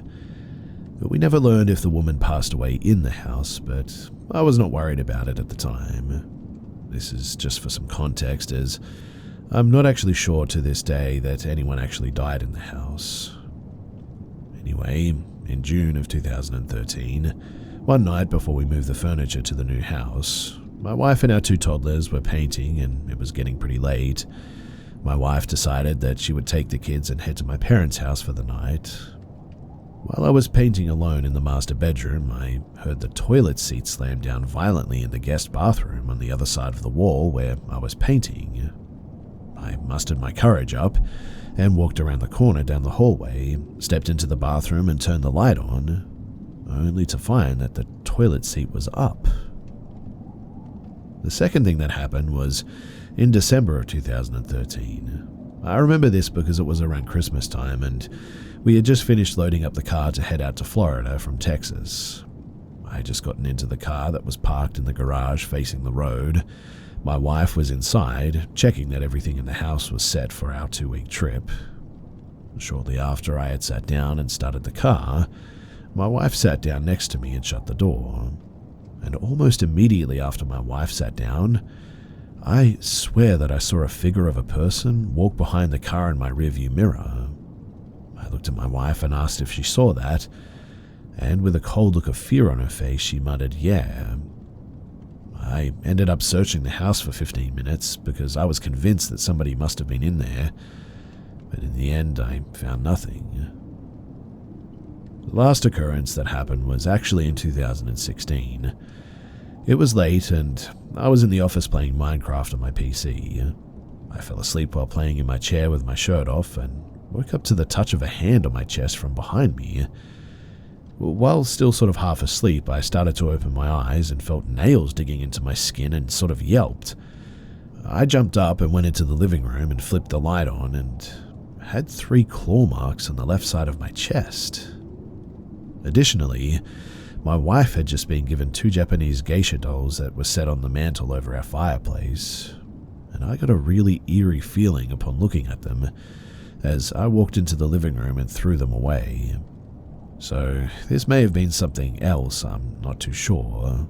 The dolls were bought at an antique shop and were a gift, but still, there was something off about them, and so, in the end, I got rid of them.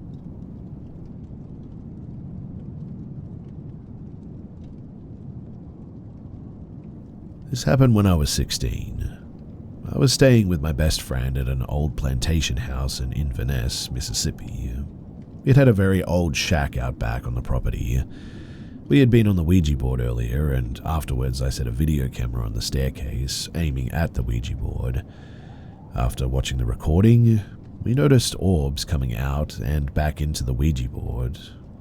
I didn't even know about orbs at the time, but I just thought that it was pretty cool. I didn't realize that we'd actually captured something very interesting. Really, I wish that I still had that tape too. Anyway, later that night at around 3 a.m., my friend's nephew, who was about 3 at that time, came out of his room walking in a sort of daze. We asked him what he was doing, and he didn't answer. So we asked again, but said his name. He sort of looks at us and says, "Eyes are not Nicholas, my name is Samuel. I live out back in the slave house." This was not Nicholas's voice too. I mean, he had never heard anyone speak in that sort of slang before. He then turned around and went back to his room and went to sleep. I asked my friend if Nicholas had ever spoken like that, and he just slowly shook his head. We were both pretty freaked out, but not scared. Nothing ever felt really malevolent or anything. I'm 42 now and starting to realize that my life is on a downward spiral to death. It honestly scares me, and I just want to be with my family and friends again after this life. When I start to doubt myself about it just being nothingness, after I reminded myself about what I experienced that night, I always feel a little bit better. It hasn't been religion or anything like that that makes me believe that there's something after this. Instead, it was that experience that night. I know what I experienced, and I know that someone entered back into our reality for just a couple of minutes then. So they had to be, well, somewhere else. And that is what gives me some comfort when I think about death.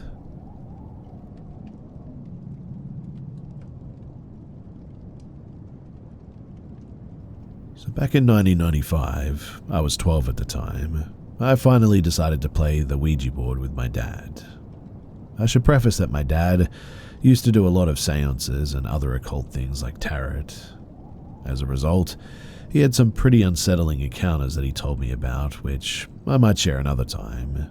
But for now, we go through with this game and we ask the usual questions, and I distinctly remember how unusual the movements of the glass piece felt.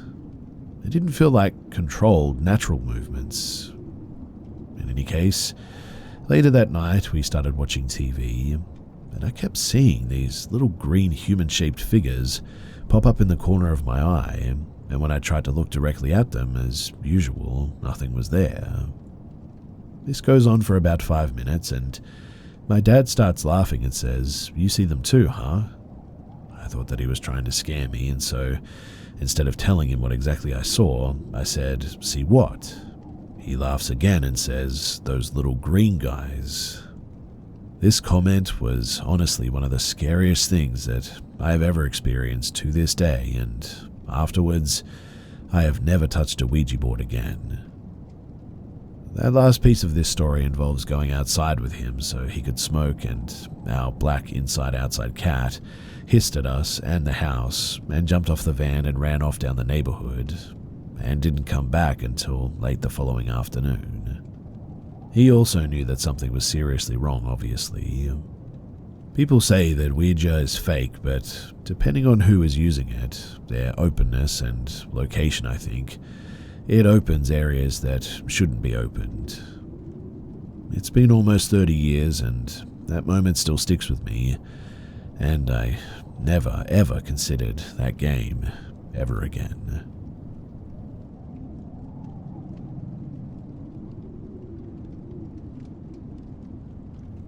So I'm pretty new here, but this experience pops up in my head every once in a while, and I wanted to share it and see if anybody else has experienced anything else, well, similar.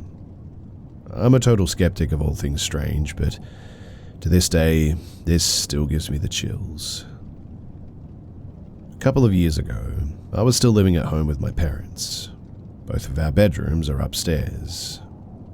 This particular night, my dad was working the night shift, so it was just my mum and I at the house.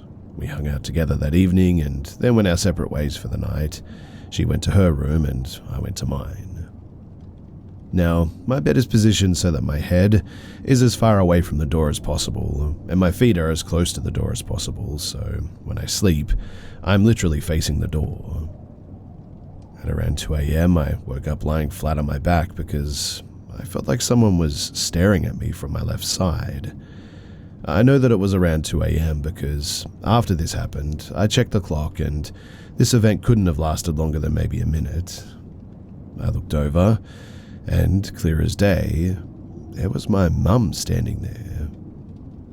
I remember vividly that she had on a white nightgown with a little baby blue colored flowers on it that she wears all the time, even to this day, and was standing quiet as could be next to me. I laughed kind of startled, and I audibly said, "What the heck? You scared the heck out of me. What do you want?" It's entirely important at this point to mention that my mum and I, we're best friends, so we always mess with each other a little bit. It isn't uncommon for us to have late night hangout sessions, so in my sleepy state it was entirely plausible that she had come over to wake me up to go downstairs to get a snack with her or something.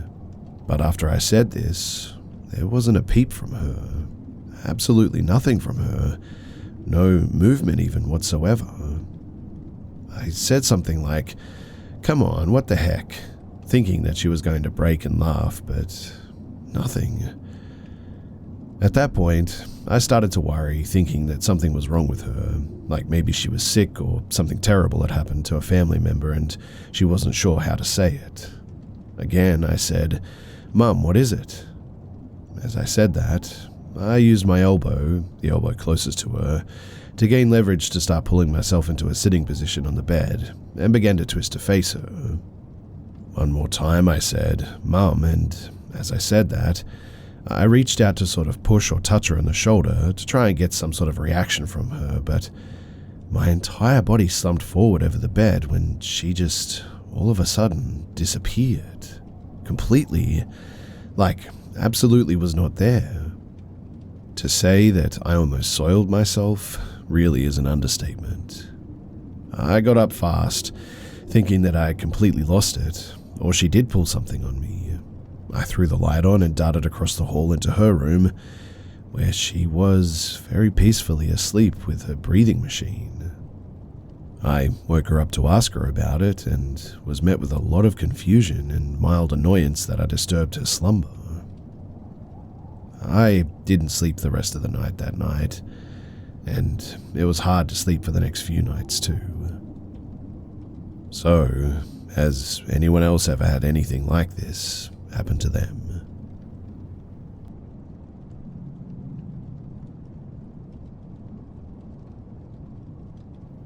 I've reached the point where I can't keep it to myself, and I need someplace semi-anonymous to just get it off my chest so I can move on. So I was a part of a trio of best friends. We would hang out socially pretty regularly. One of our favorite things to do was to girls' night out at the local clubs. We always started at one of our least favorite clubs, but it had one of those inexpensive fishbowl drinks, so we typically began our evening there. And this is where it happened. We had arrived, and we're about 30 to 45 minutes into conversation and drinks, and we decided to hit the dance floor. A group of 3 guys were seated near the dance floor and joined us once we were started dancing.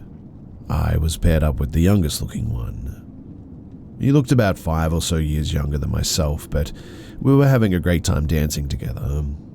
We danced and merged back together with the entire group, forming a circle. Directly across from my dance partner and myself was my friend. She was laughing and smiling, dancing and enjoying herself, and then it was like, I don't know, a hologram or shifting picture, like tuning an image.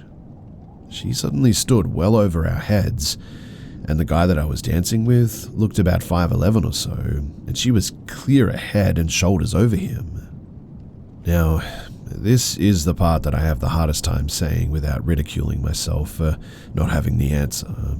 Please, I have such a hard time saying it even to myself, but she was a reptile, like a standing, scale-covered, muscular, humanish creature with a dinosaur, human-shaped head. My dance partner and I, we both immediately froze. I felt stuck, just sort of staring and willing myself to stop staring. I turned to look at him, and the color had drained from his face. I felt so bad for the fear on his face, but without a word to each other, we both stepped backwards, turned, and we fled outside. We kept walking, completely left the club. He didn't say a word, and he just walked off. He left his friends there, and he was gone. I went back inside because I thought it had to be the lighting, the shadows, or something practical. After all, I know this person. We're friends, best friends at that time. So I'm certainly the one who was crazy, and I needed to understand what had just happened. I sat at a table near the dance floor and watched the whole room, the lighting, effects, shadows, my friends dancing, and I just told myself that it had to be an optical illusion. A terrifying one, but it couldn't have been real. I know this person. I'm not prone to fantasies, so I must have been the one to have my vision scrambled enough for my brain to fill in wrong information. It unsettled me so much that I decided not to continue the evening out. I said goodbye to the other friend who was with us, and I went home. As soon as I got home, I searched the internet for anyone who had experienced anything remotely similar, and I didn't find anything. At that point, I did try, and have continued to try, to convince myself that it was the room, the lights, the strobe effect, etc., that turned my best friend into a 7-foot-tall reptile person. But I avoided them for a month after that. The next time that I saw them, though, I thought that she would find it pretty amusing that I ghosted everyone because she shapeshifted. She didn't find it amusing, though, and seemed worried about it, asking me what she looked like, etc. Fair enough, I thought. If my lunatic friend said the same thing to me, I would have questions too. I turned it into a bit of a joke and tried to move the conversation away from it. But sometimes I get reminded, and I see it again in my mind, and am still as frightened and confused about it as I was then. We all grew apart after that. But there, I said it now, and who knows, maybe just getting it out of my head will make the memory finally go away.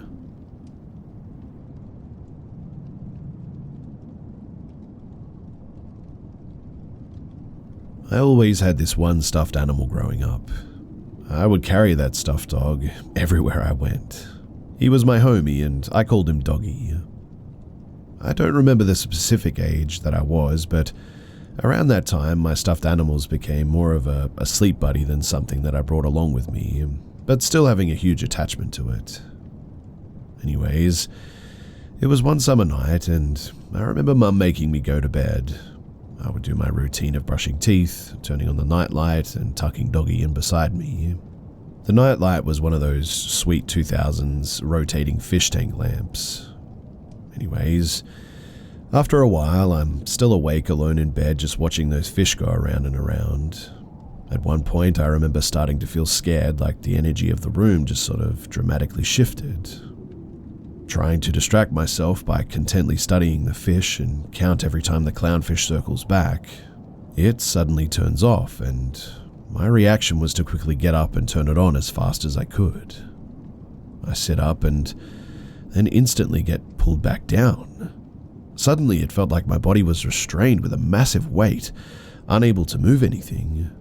Laying there motionless, I noticed my stuffed animal slowly rise vertically from the bed.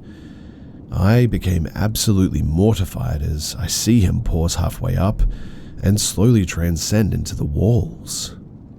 As Doggy was passing inside the wall, it had an almost ripple-like effect to it. I can't fully explain it, but stray visions of like crimson, orange, and metallic. It was all such an intense feeling of sadness and terror, as I thought that I would never see Doggy again. After that, he was legit gone. I got up, panicking, trying to search for him and still unsure of what had actually happened. And that night, I ended up crying myself to sleep because of it. In the morning, I ran downstairs to tell my mother, and I saw Doggy on the counter. My mum was angry because she thought that I'd used her razor blades to shave the stuffed animal. Doggy only had small patches of fur left and looked almost completely shaved. More like all the little fur that he had were plucked out almost. I tried to explain what happened, but it was exactly like a movie trope where the parent is completely dismissive of the kid seeing something freaky. She decided at this point that I was too old for it, that I'd crossed a boundary, and hid him away from me. I was devastated again. Now, a few days later, I get this massive pain in my abdomen, and it's actually unbearable. It gets to a point that my mum takes me to a doctor, which was kind of a big deal to go to see a doctor for my family. I end up getting an x-ray, and they find massive clumps of fur in my stomach. I don't remember what the doctor said, but my mum said that they found a bunch of fur in my stomach, and that was what was causing my pain. I was fine, but my mum thought that I was actually binge-eating fur off my stuffed animals and took them all away. I felt so wronged for that at the time, and I'm still upset about what happened to Doggy and me getting punished for it. I had to switch rooms and slept with my older brother instead, because I couldn't actually get any sleep without another person in the room at this stage. I tell this story all the time now, and I still can't fully comprehend or express it in words that make any sense. I still do have Doggy around, somewhere in one of my boxes. He is definitely aged a bit and is a bit raggedy, but still looks pretty good for coming back from, well, hell.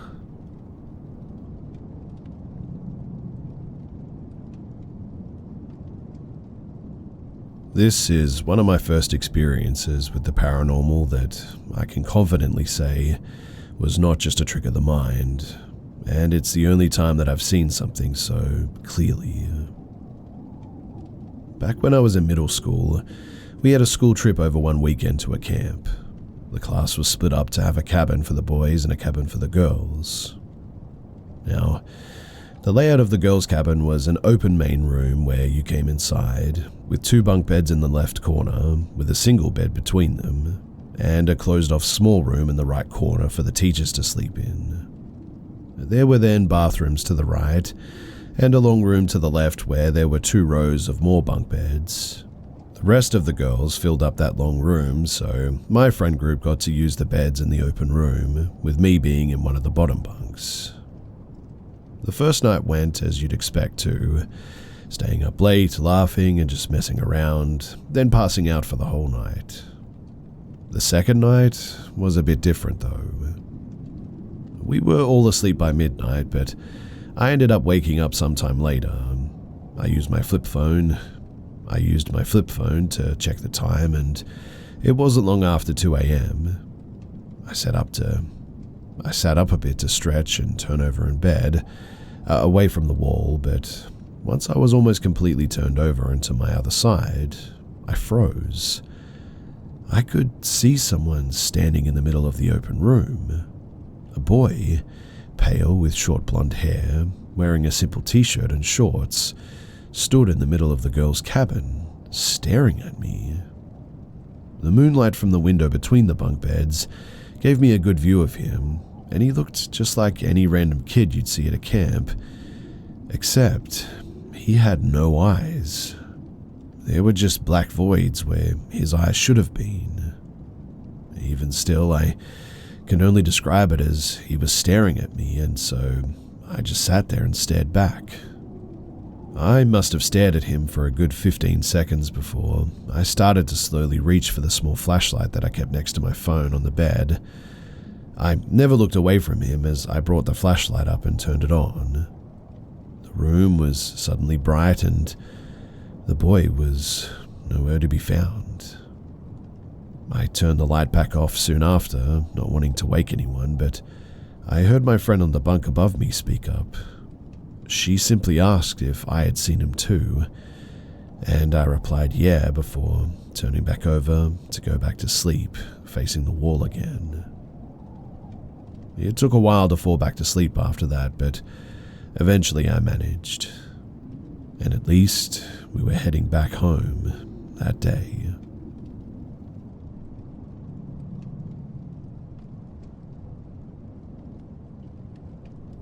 Have you ever turned around and thought that you saw something, but it turned out to be a tree stump or just some other random object? Well, this would happen to me often as an avid hiker, so I'm definitely used to it. But this time was distinctly different. This was 4 to 5 years ago now, and it just popped back up into my head. I still remember it very vividly, and I know exactly where it took place. This was on the Sulphur Springs Trail in Natural Bridge, Virginia. I've hiked it many times, and this was a typical sunny day. I was turning a corner and had one of those moments where I thought that I saw something. But this still gives me the chills today because this time it was different. I looked to the right because I thought someone snuck up on me and was trying to pass me. Except there wasn't a hiker there. The trail isn't that popular anyway, but instead, I vividly saw someone about 5 feet away, wearing a very old military uniform and holding an old rifle. Instead of seeing it disappear instantly and finding a tree stump in its place, it lingered too, just a fraction of a second longer, and there was no possible object in its place that would have fooled my vision. This was towards the beginning of the hike, which is very easy, so I wasn't tired at all or anything. Everything was well lit, and I never thought about paranormal stuff as it's not really interesting to me and I don't believe in the supernatural. And this whole thing just blew my mind. I'm still not really sure what to think of it. I've never done any drugs and I barely touch alcohol, so really I just have no explanation.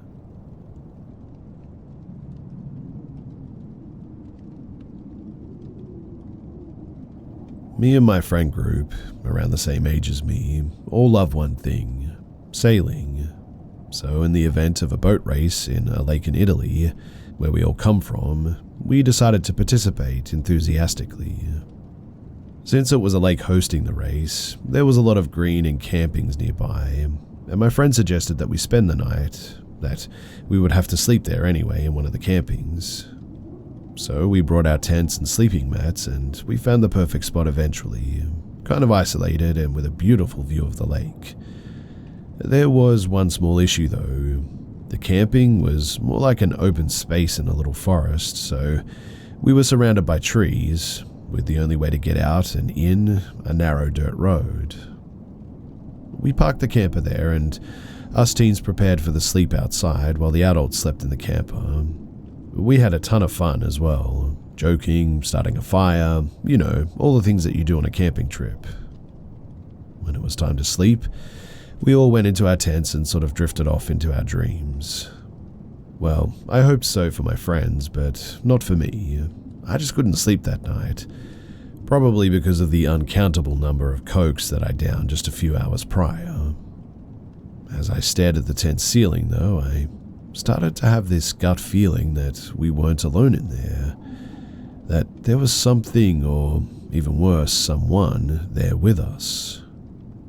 I tried not to think too much of it, and I tried to get to sleep, until I heard a loud sound of a tree branch breaking, and I wasn't the only one who heard it too, as my friend, who was in the tent with me, suddenly woke up and whispered, "What was that?" I simply told him that it was probably an animal wandering around and broke a tree branch on the ground, as that often occurs in forests like this. As I was explaining this though, my friend signed for me to shut up and listen. It was then that we both heard footsteps. That's what ran through my mind as soon as I heard leaves and branches moving on the ground. And what happened next though was scary. We were suddenly woken up by the camper's anti-theft alarm going off. We all peeked out of our tents just to see a silhouette of a man running away in the woods and a crowbar near the camper's front right door. Thankfully, the alarm went off and scared the thief, because if that didn't happen, most likely all of our belongings that were inside the camper would have been stolen. Or, who knows, maybe something much worse.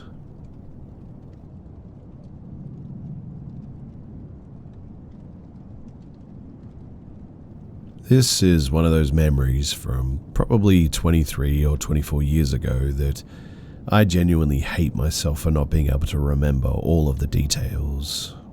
But I thought that I'd share what I can remember, and it'll be a little bit shorter because of that.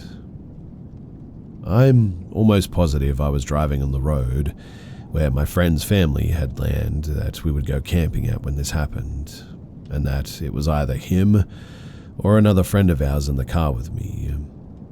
I thought that it was this other friend of mine, and I asked him about it, but he doesn't remember it, so he doesn't think that it was him. I truly wish that I could remember who it was with so that I could confirm this stuff and maybe get some more details. Anyway, it was late at night on a very rural and wooded road. Not a gravel road, but a narrow, older asphalt road. As we're driving 40 miles per hour or so, I noticed that there was an object on the road up ahead, and as I got closer I could see that it was glowing. I started to slow down, and once we were about 20 yards away I stopped. We approached the object, and it was a small rectangular lantern with a lit candle inside in the middle of the road. There were no cars around, and I'm not even sure that there were any houses or cabins or anything in the immediate area. I'm pretty sure both of us got the same sinking feeling at the exact same time, and simultaneously said, "Let's get out of here."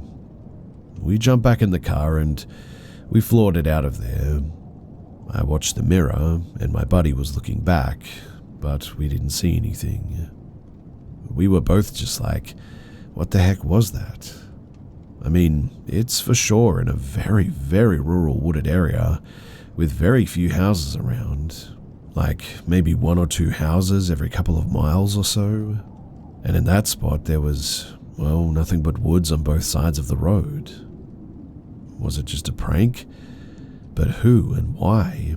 And in such a secluded area? Him and I both felt like it was a trap of some sort, but for what? Who knows, I guess, but we definitely were not hanging around to find out, and I'm glad that we left immediately instead of lingering any longer. My question for all of you guys, though, is, has anyone else come across something like this before? And if you have, what was it all about?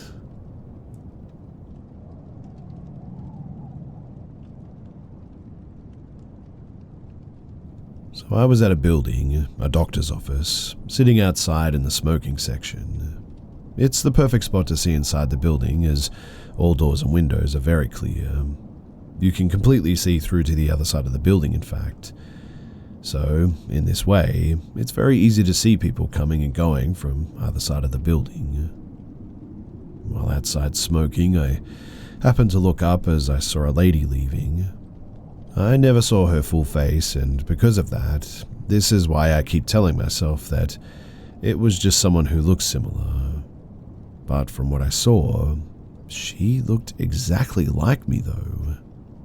The difference was that her hair was longer, which ironically looks just like mine except I recently cut it. She also had a sweater that I've never seen anyone own nor wear. I wasn't wearing it that day, but it was mine. And that lady who looked like me, she was wearing the exact same sweater. I even remember contemplating wearing it that very day.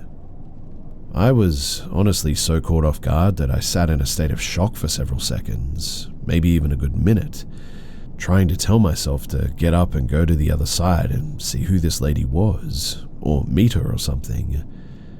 But I had the funniest feeling that even if I ran with all my might, she would be gone by the time that I turned the corner outside. I kept my eyes locked for several more minutes. She was already gone though, walking towards the parking lot area. I stared, waiting to see a car drive by the parking lot on the other side. I guess it was my way of confirming to myself that it was just another person, nothing really weird. Maybe someone just going on a lunch break, you know. I sat though for a half an hour watching, and I never saw her, never saw a vehicle drive by that could have been her. Nothing.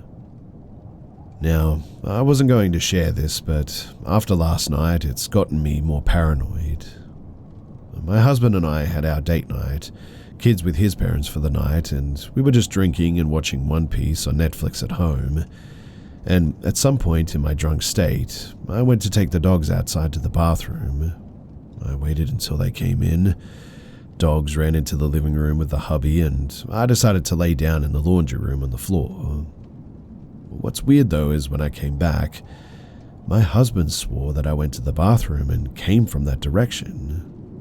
I started giggling, thinking that he was pulling my leg or something, and I said, no, I just brought the dogs in. I was laying down in the laundry room for a few minutes. We both end up going through our camera footage as we have cams in and outside of the home. And there is video of me going and coming from the bathroom area, but it didn't capture me going to the laundry room. And there was an extra recording of nothing, which I said was when I was on the floor. Unfortunately, you don't see or hear me there, but my husband said that I was in the room with him, and I said that that was the time that I was in the laundry room. We even see where the dogs were coming in from, and it freaked us out. We kept trying to figure out the time frame of everything, thinking that maybe I drank more than I thought, and I'm just getting my time mixed up. We got tired though, as it was late, trying to figure it out, and in the end we just headed to bed. As we did, both of our dogs went off barking in the living room and near the front door. And really, the only time that they do this is if someone is walking up or on the property. My pit is very good at knowing someone coming up into the land before they even get to the driveway. So naturally, I run to the door, and my husband runs behind me to the door, and we go out to the porch, and, well, there's just nothing there. It was freaky, though, because she really never barks unless there was actually somebody there, or trying to talk to you. We actually caught someone trying to jump our fence once, thanks to her, in fact. My husband caught them as they were walking towards it because of her notifying us. Anyway, we ended up locking everything up and we went to bed, only for it to happen again. Just as we lied in bed, both dogs go off and run to the front door. This time my husband gets his gun and goes walking outside with the dogs. One was just searching and sniffing, and our pit kept standing still by the door, as if guarding it and giving gruffs under her breath, almost as if she was saying, "I know you're out there." She kept looking for someone or something, but she never took off. In the end, we found nothing, neither did the dogs.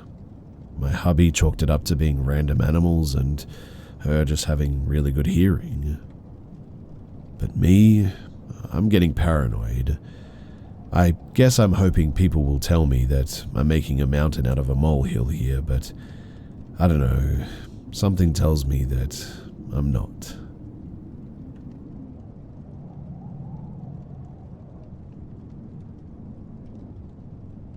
So my girlfriend and I arrive at a remote stretch of forest around dusk. We saw two strange-looking men sitting on some rocks, but didn't think much about it. We drove 2 to 3 miles further into the forest, and eventually we set up camp. 30 to 45 minutes later, it was dark at this point, one of the two guys walked up to our camp and yelled, "Hello." I responded, and he asked to walk through our camp. I asked him why, and he said that he needed to reach the other side of the creek. He walked around our car, and once he saw my girlfriend, stopped and asked some strange questions. Eventually, he crossed the creek, walked into some bushes, and turned off his light. I stood at the bank of the creek, watching him, and he just stared back at me for around 5 minutes. He eventually walked away, and it was then that we threw everything in the car and we just left. Also, there was nothing on the other side of the creek that he crossed. No campsite, no trails, nothing. And so it was really weird behavior. I didn't think much about it until he turned off his light and stood in the bushes. And also, something that always plagues my mind is, where was the second guy? There were no other campers at this stretch of forest, and we didn't see any vehicles. We were at the very last campsite on the road, and really there was nothing beyond us.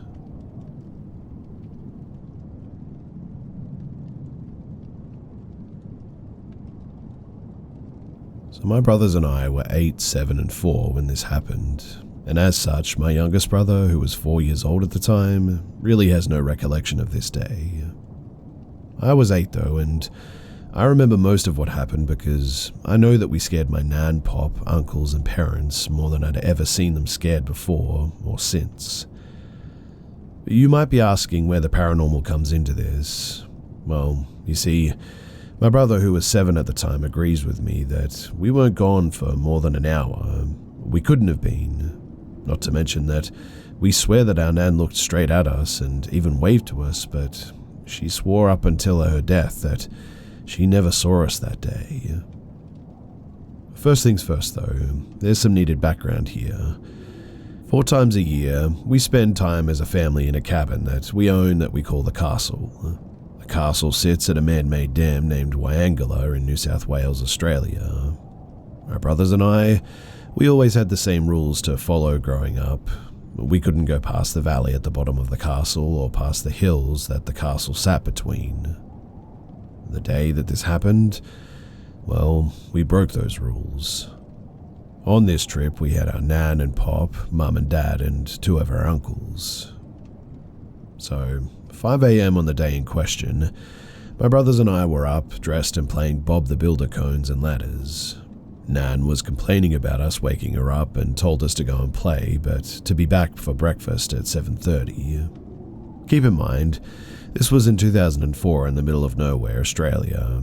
The biggest danger to us were the kangaroos or maybe the snakes and spiders. Being the big sister, my job was to watch my little brothers and to make sure that we followed the rules.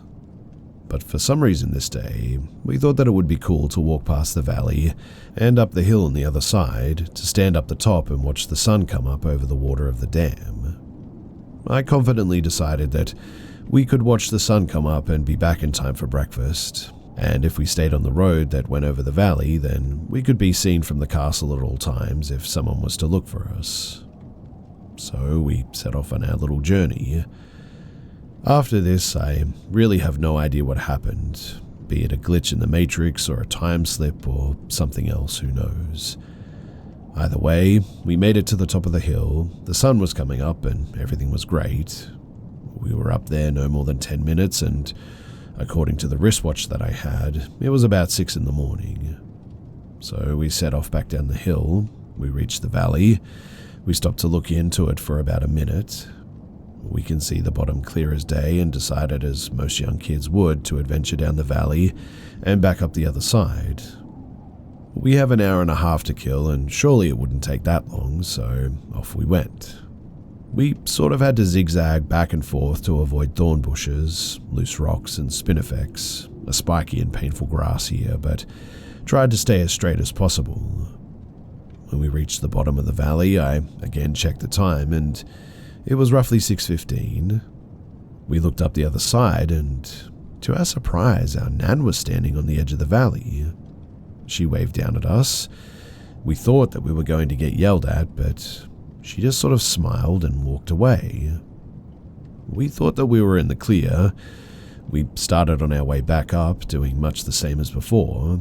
We were laughing and talking about whatever kids talk about when we finally made it up out of the valley. Just as we walked out onto the road, Nan came screaming at us from the castle. She was demanding to know where we had been. I looked at my brothers and back at her before pointing at the valley, too scared to speak. Nan pulled us all into a hug and started crying. She started yelling at us that we needed to get into the car so that we could go find our pop, parents, and uncles. Apparently, they were all out searching for us. We didn't say anything and just followed her, and it wasn't until we were all seated in the car that I spotted the time on the dash. Apparently, it was now 7 p.m., and rather than the sun rising, it was setting. I looked down at my watch and, sure enough, it showed the same time.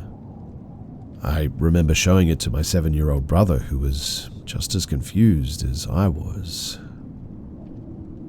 February last year, our Nan passed rather unexpectedly, and at her funeral my dad asked if we remember the day that we disappeared. He even joked about if it was him and our uncle that he'd bet his last dollar that she wouldn't have cared, but because we were her precious grandkids, she was beyond terrified. My youngest brother had no clue what we were talking about, but my other brother and I, we remembered. We told our dad what had happened from our point of view. He told us that no one, not even Nan, had seen us that day. He told us that Nan never left the castle for fear that we'd come back and no one would be there. He then filled us in on their side of the story, which we didn't know up until this point. So apparently, Mum had gotten up at around 6:30 when she realized that my brothers and I were being too quiet. She looked around the castle and, in our little hideout, she even apparently called out to us with no answer. She then woke everyone up to help her search. Mum then went to the ranger station to get their help searching, while Dad started walking the hills, and Pop took the 4-wheel drive tracks. My uncles offered to check the other cabins, the caravan park and the boat shed. In reality, they went to fish and chip in the caravan park and then to the next town over to get some ice cream and beer. They've since stated that they knew that we would turn up, so they weren't too worried. Nan stayed at the castle though, and Mum and Dad both swear that they looked in the valley and they never saw us. Since last year too, my brothers have been to investigate the valley, and even Dad went, and they had a good look, and none of them could figure out how that we could have been hidden from sight there.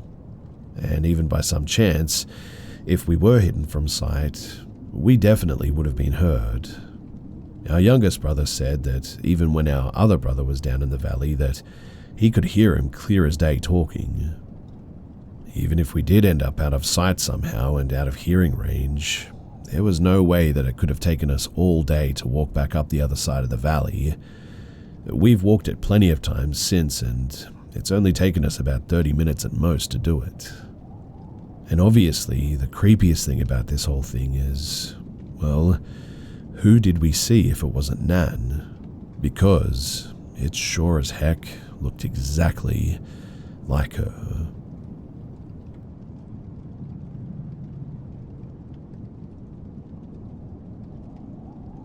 This happened in 2013 when I was around 12.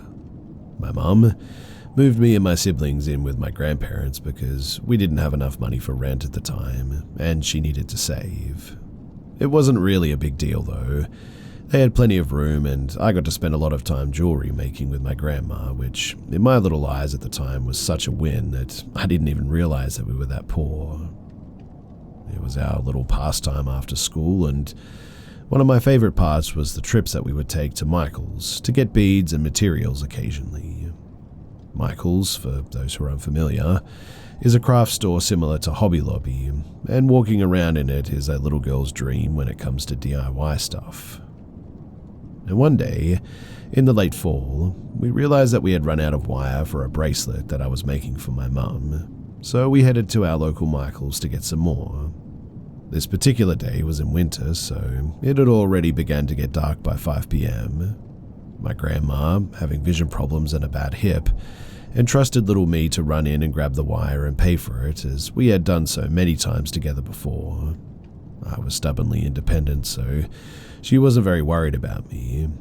She parked right in the handicap spot in front of the store. The sun setting and the light from the big storefront windows illuminated her car behind me as I walked inside. Now, as I was standing by the display at the front, entranced by some Christmas decor or something, a man walked in through the sliding doors. I noticed him immediately. It was hard not to. He was tall. I think anyway. I mean, it's possible that I was just really short at the time. Maybe in his mid-30s with dark hair and wearing all black from head to toe. His clothes were a bit dirty, and I distinctly remember a big red D1 logo on his hoodie. He had his hand shoved into his pockets and walked briskly into the store, almost frantically in fact. I just sort of stood there and watched him. He made eye contact with me for a bit too long and then continued deeper into the store. I was immediately weirded out, but thought nothing else of it and went off to find that wire that I was looking for. I found my spool of wire, but getting distracted in the toy section was where I really messed up. That's when I noticed him start to follow me around. Aisle to aisle, I would be browsing and he would just appear at the other end, fake looking at stuff. He was muttering to himself constantly. You know when somebody sort of says something out loud expecting a response, but they aren't really directly looking at you? It was like that. As a kid, you don't really realize what's happening immediately, so I just awkwardly walked away from him each time, pretending not to notice him. In my little brain, I reasoned that he wasn't really following me and walked all the way across the store to the wedding aisle to look at some stuff that I had seen when I first walked in. I figured that there'd be no way that he would follow me there, but sure enough, while looking at the invitation cards, I get a spine-chilling feeling. I turn around and he is there, right behind me, back to me, doing something, messing with something in his pants too, doing something really vile to himself, I remember. I had never seen anything like that at that age, and the sunken eyes he looked at me with still haunt me to this day. It took me a minute to process what I had just seen, but Once I did, I immediately booked it out of the store as fast as I could. Jumping into my grandma's car, she seemed startled by my sudden appearance and asked what I got. I tried to explain what had just happened when I saw him appear in the sliding door in front of us, and the dread that I felt in that moment was indescribable. He approached our car, obviously recognizing that I was with my grandma, and knocked on her window. I hadn't been able to explain myself in time before she cracked the window and asked him if everything was okay. The man gestured to me with that same crazy stare and said something along the lines of, "She's a thief, she stole from there." I was mortified. He was trying to make her suspect of me, on top of everything else that he had just put me through. Thankfully, my grandma got the same vibes I did because she politely told him to back away and rolled the window up while locking the door. He suddenly yanked at the door handle, then swung both his arms up and started banging down hard on the car's roof, causing us both to jump and me to start crying. My grandma slammed on the reverse and peeled out of there, and honestly, I've never seen her drive so quickly. I really don't remember much after that, just crying and holding a $17 spool of wire in my hands that I obviously hadn't paid for. We called the police as soon as we got home, and luckily they immediately took it very seriously and requested the videotapes from the Michaels. A few weeks later, and my grandma told me that they had actually found him. They mostly left me out of the investigation, besides taking my statement as to not traumatize me further, I guess. She got the dent in her car fixed, and really, that was that. It wasn't until a few years later that my mum finally told me what had happened to him. It turns out that he already had one battery charge and 2 sexual assaults on his record, one even being from a minor relative of his, like his niece or something. He had just gotten off work from the gas station across the street when he must have seen me walk into Michael's alone. I really don't know what would have happened if my grandma hadn't have locked her door when she did, or even if she had been in there with me, vulnerable to that man as well.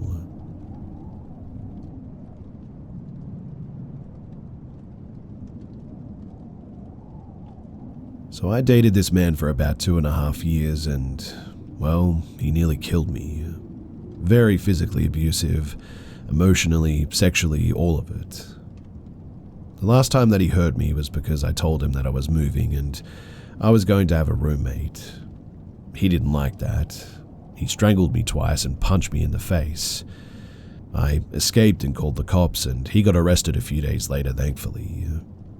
Until then, though, he was coaching me on how I needed to go back to law enforcement and state that I hit myself and he didn't really strangle me, that I stopped taking my psychiatric medication and was just having a psychotic break that night. At the first hearing, I recanted and told the judge all the lies my ex had told me to. The judge believed me and he was set to get released from jail, but he was still under state county hold or something like that.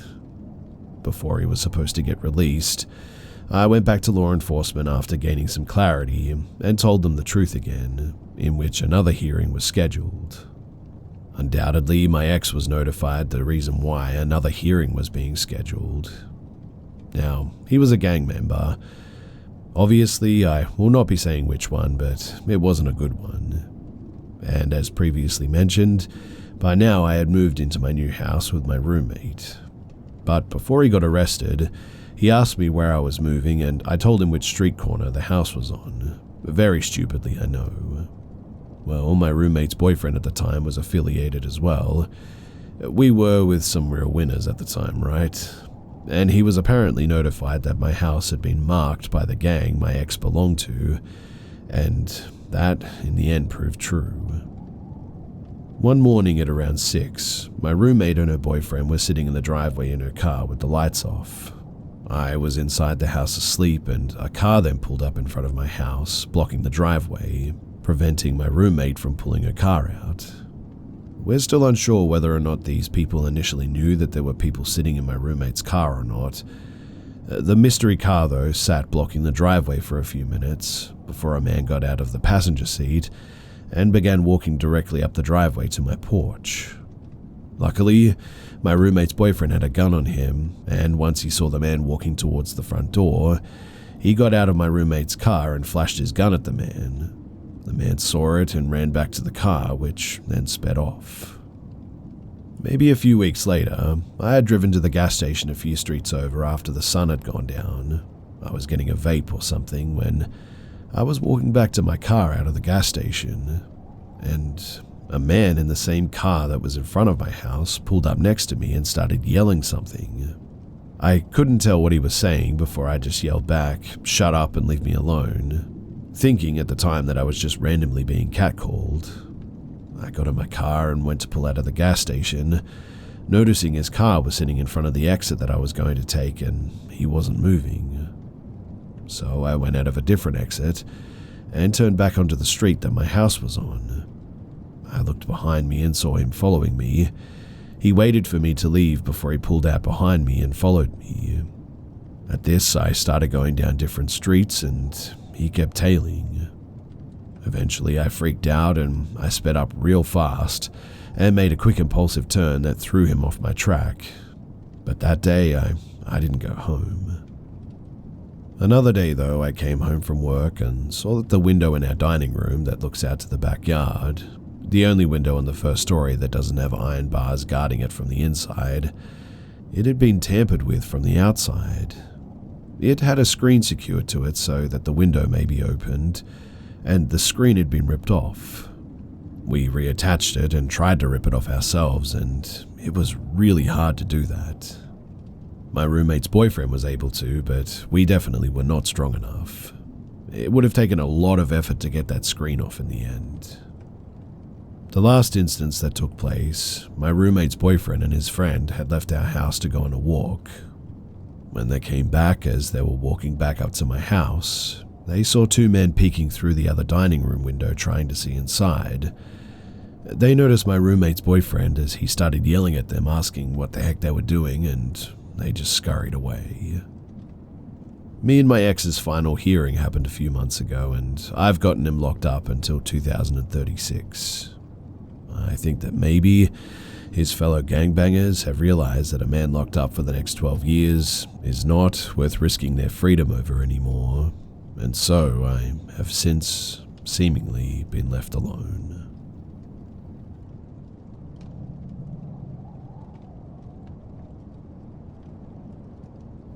So I grew up in a small town in the Midwest, where my family lived close and everyone, at the very least, knows their neighbors pretty well.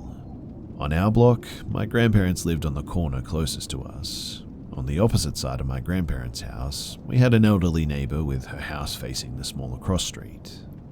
So, between the three houses, all of our backyards connected, but part of our backyard was fenced off because we had a pool.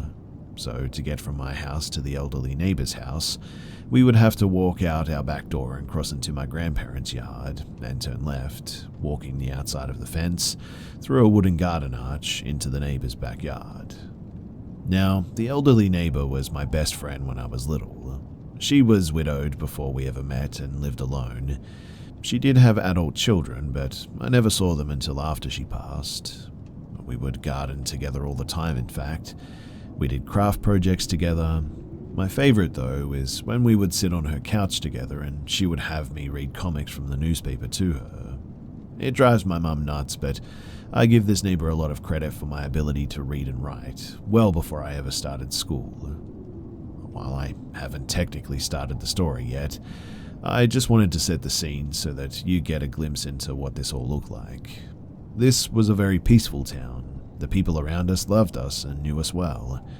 There was never any disturbing events prior to what follows. I had spent years in and around these three houses and beyond, and never encountered anything negative. And this started as a single event when I was about 12 years old. So, it was an early afternoon in the middle of summer. My mum and I were in our kitchen sitting at the table. She was looking at a magazine and I was reading a book. Our back door was off the kitchen. She was sitting with her back to it, and I was facing the window across the table that shared the exterior wall with the back door. It was a really hot day too, and we never had AC, so we were enjoying the breeze from the window. My older brother, about 14 at this time, had been outside mowing the elderly neighbor's backyard. The back door opened, and I looked up to see him coming inside. At first, I assumed he was just sweating, but quickly realized that he was actually in tears. He wasn't sobbing, but was whimpering, like people do if they're exhausted or defeated. He was extremely pale and just stood there inside the doorway. My mum had turned toward him as I was still studying him, trying to process his state of emotion. He was just staring at us both, though, looking up the couple of steps to the kitchen, wide-eyed and shaking. My mum obviously asked what's wrong as she quickly got up, moving to him. She immediately wrapped her arms around him and the sobbing started. Then his words came spilling out of him, not incoherent, but so rapidly and hysterically that it was pretty startling. I don't remember everything he relayed verbatim, but he started rambling about hearing voices, moving shadows, footsteps around him, and no one visibly there. My mum then lifted this 14-year-old, gave me a glance, and carried him, sobbing, to the living room. I honestly don't know how their conversation ever ended. I'm pretty sure at this point that she thought that he was suffering from some kind of heat stroke. I was shaken by my brother's distress, but also intrigued by what he had been saying. I was 12, it was summer, it was daylight, nothing was going to scare me. So I walked right out the back door, took the short brick path into my grandparents' yard, turned left, and walked the fence line towards the garden arch. The second that I passed under the arch into the elderly neighbor's yard, I felt instantly nauseous. It was intense, in fact. The best way that I can describe it is the sort of painful nausea that follows a heavy blow to the abdomen, minus the actual impact. I doubled over, holding my stomach. I immediately noticed the air was heavier and increasing in density, and felt very, electrified almost.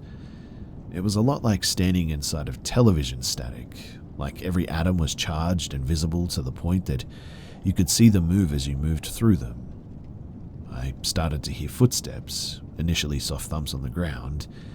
I could feel them too. This was accompanied by a faint and very cliché sort of maniacal laugh that seemed to be coming from the treetops, like a single voice but from every tree or in the atmosphere itself. Then I kept catching glimpses of shadows that started in my peripheral vision but remained present till I focused on them before disappearing. They didn't have any discernible shape or consistent size, well, yet at least. Still clutching my stomach, I stood up slightly. The footsteps were getting heavier and heavier with every second, to the point that if I were to see a group of giants running circles around me, I wouldn't have been surprised. The laughter kept getting louder until it peaked at more of a sort of shrieking, mocking sound. The shadows were the same, the air was the same. The trees, though, they started shaking. Mind you, there was no wind this day.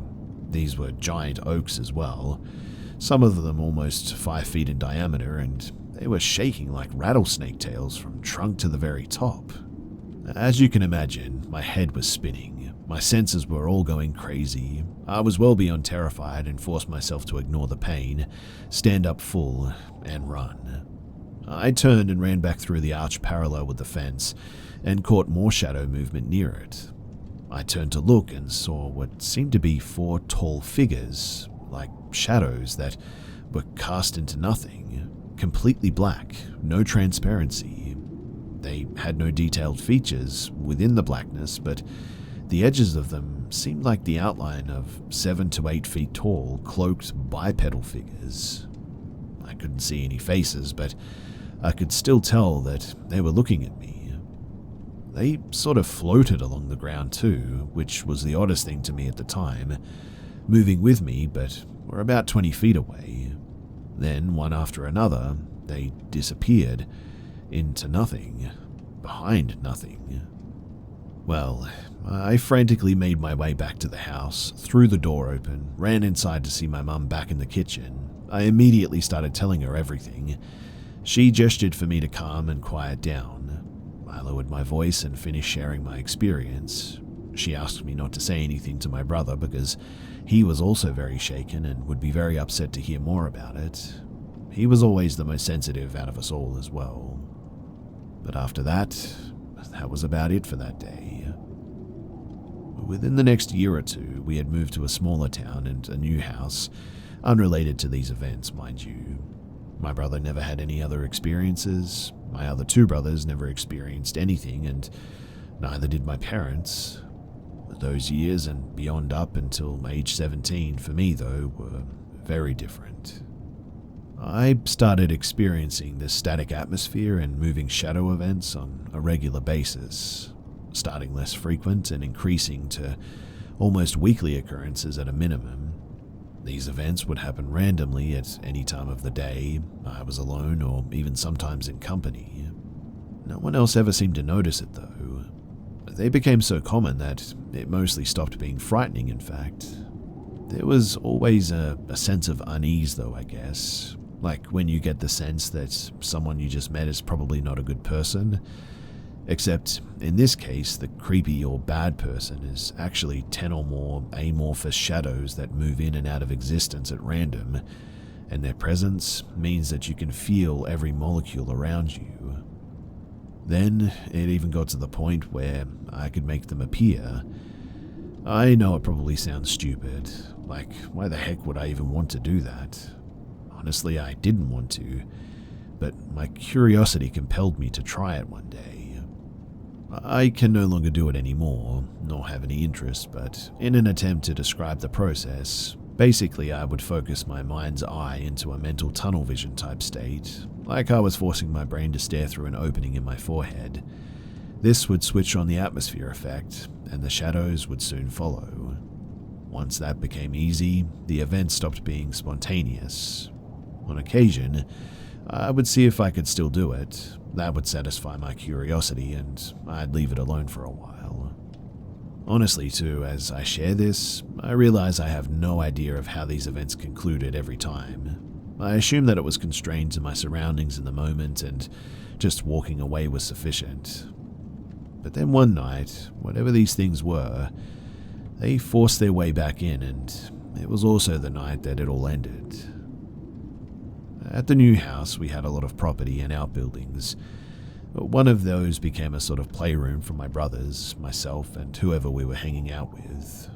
We could be as loud as we wanted out there and be loud as late as we wanted to, because it was far enough from the house that we wouldn't disturb anyone. I had picked up playing a guitar a few years prior and would spend a lot of time down in that building since I could be as loud as I wanted. I had just gotten a new amplifier, so I was excited to use it as much as I could. It was late evening, early morning, and I had been playing for hours at this point.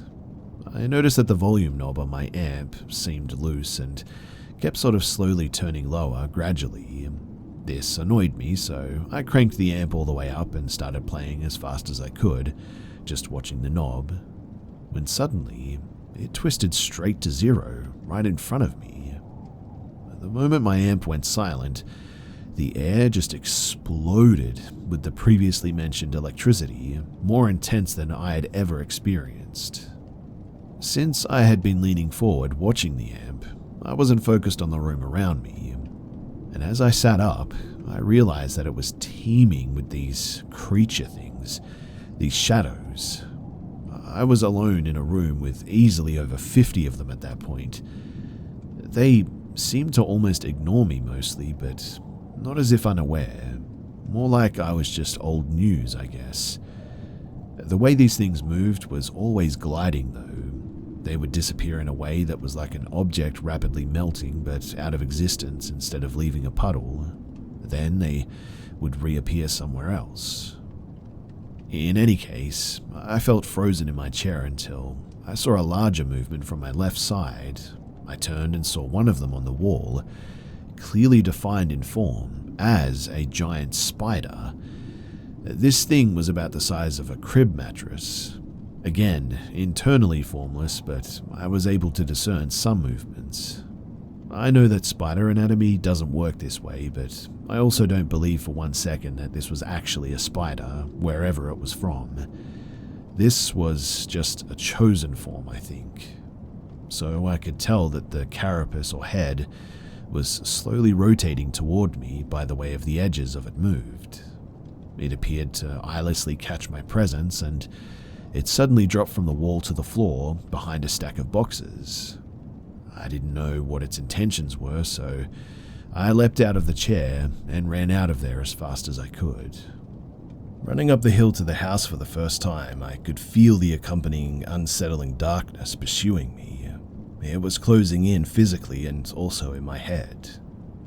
I got inside and ran to my bedroom, dove face first into my bed, burying my face into a pillow, and I pulled my blanket over me. I could feel darkness invading the space around me, enveloping everything. I had prayed many times before in my life, but never like this. I really didn't know what else to do, so I just started praying as hard as I could. The only thing that I was praying was, please make this stop. I don't want this anymore, over and over again. And in a dark house with my face in a pillow, I suddenly just had the sensation of light coming through my eyelids. This itself was startling, so I sat up and looked for a source, but there was nothing. But I remembered and felt darkness again, so I went back to my original position in prayer. Light came again. Again I looked up, and again I saw nothing, but could feel the dark presence returning. Realizing that it could only be returning if it had been receding, I went straight back to prayer, and I didn't stop. The light returned and started to build in intensity. It got to the point that it should have been blinding, but for some reason it wasn't. I was also overwhelmed with a sense of warmth. I hate being warm at the best of times, but this was the most comforted that I've ever felt. As the light reached its brightest point, there was also what sounded like a soft roar that came with it, and then it just went out. Everything was dark again, but there was no foreboding darkness anymore. There was no fear, just calm. I remember sitting in my room after that, just sort of looking around and not knowing what to do. Eventually I got up and I think I went to the bathroom, and after that, it just never came back. So yeah, that's pretty much everything, and I've never really told this to pretty much anyone before, but it feels good to finally get it off my chest.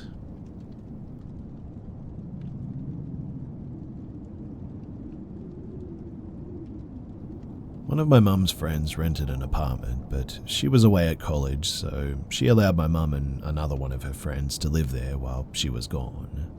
My mum and this other friend lived in the upstairs apartment along with my mum's 1-year-old baby, my older brother. My mum was a teen mum, so would have been about 17 years old. The kitchen walls were made of tin, so it was always freezing cold. But they always felt uncomfortable around that side of the apartment too. There were some strange things that they just couldn't explain. Like, one time they saw their college friend's room looked like it was on fire. It was all lit up really strange and was glowing unlike any light would create. They would hear footsteps coming up the stairs to the house and called the police 5 or 6 times to check the apartment.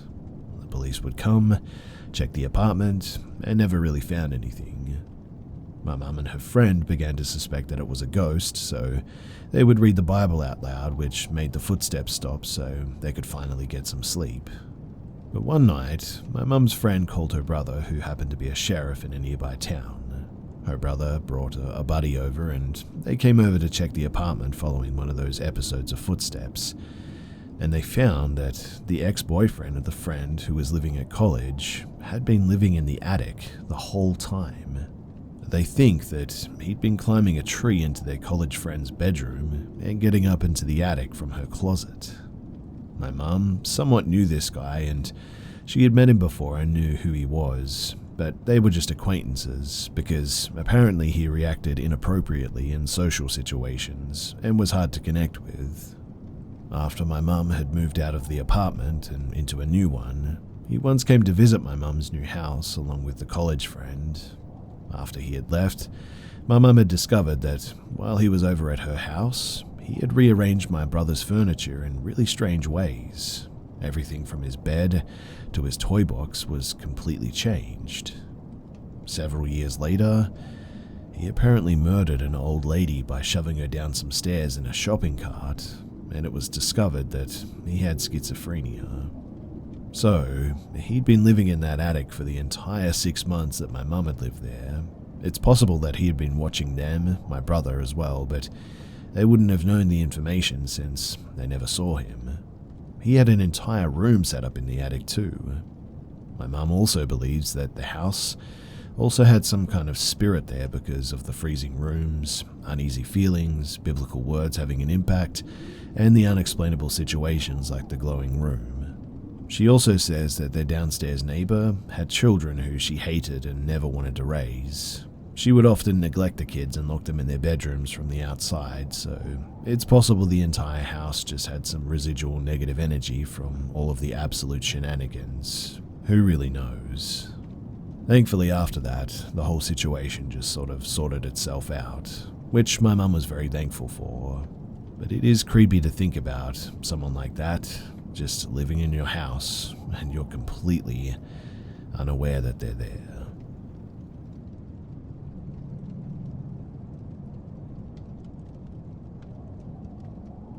My house has always been a hotspot for strange things. They've been happening for 19 years now. A few family members died in the house when I was like 2 or 3, and me and my mum have seen multiple apparitions. The earliest event that I remember was when my uncle came to visit when I was like 10. He's a diehard skeptic, taking every possible opportunity to explain away any possible event. While I was watching Ghost Adventures with my grandmother, he walked into the room talking about how it was unrealistic and obviously fake. My grandmother asked him why, and he said because ghosts don't exist. He then walked over to the dinner table and a bulb from the light over the table just exploded. He had just replaced all the bulbs a couple of hours earlier too, and there were 3 other bulbs that were completely fine. It was only the bulb closest to his head, which was weird. Another time, my sister had a nightmare, so I was laying on her bed next to her, comforting her. A couple of hours later, I saw a woman walk down the hallway, stop at the door, lock eyes with me, then turn and walk into the bathroom next to the room. Now, usually I would be able to see the light turn on, or at least see the light from under the door, especially at 3 a.m., but I didn't. I asked my family the next day if they went to the bathroom by my room, and they didn't. It isn't the primary bathroom, since they have one in their room and one in a hall closer to the family room downstairs as well. So it would be strange of anyone to walk to the second floor to use my bathroom when there are 2 bathrooms much closer to everybody else. But the next one happens once every 2 or 3 years.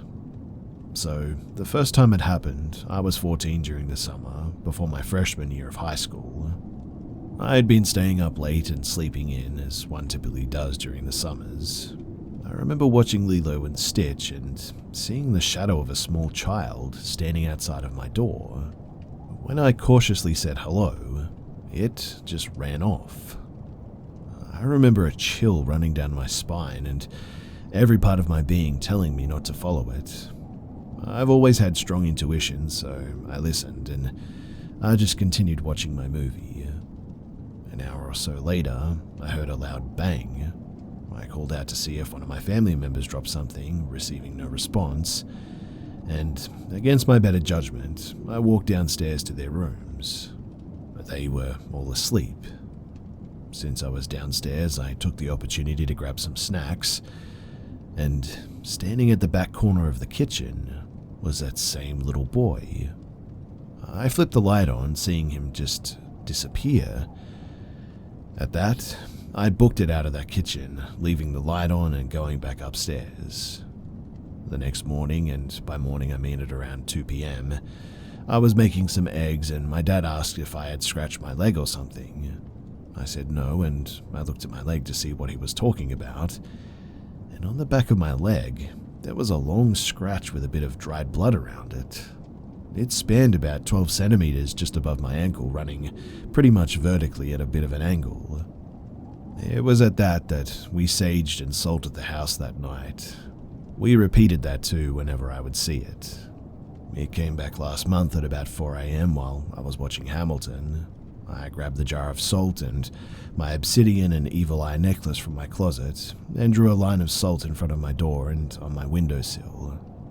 I saged the house again the next morning, and that was that. I know this must sound weird to other people, but honestly, when you've lived with something like this for years, I guess it's just something that you eventually get used to.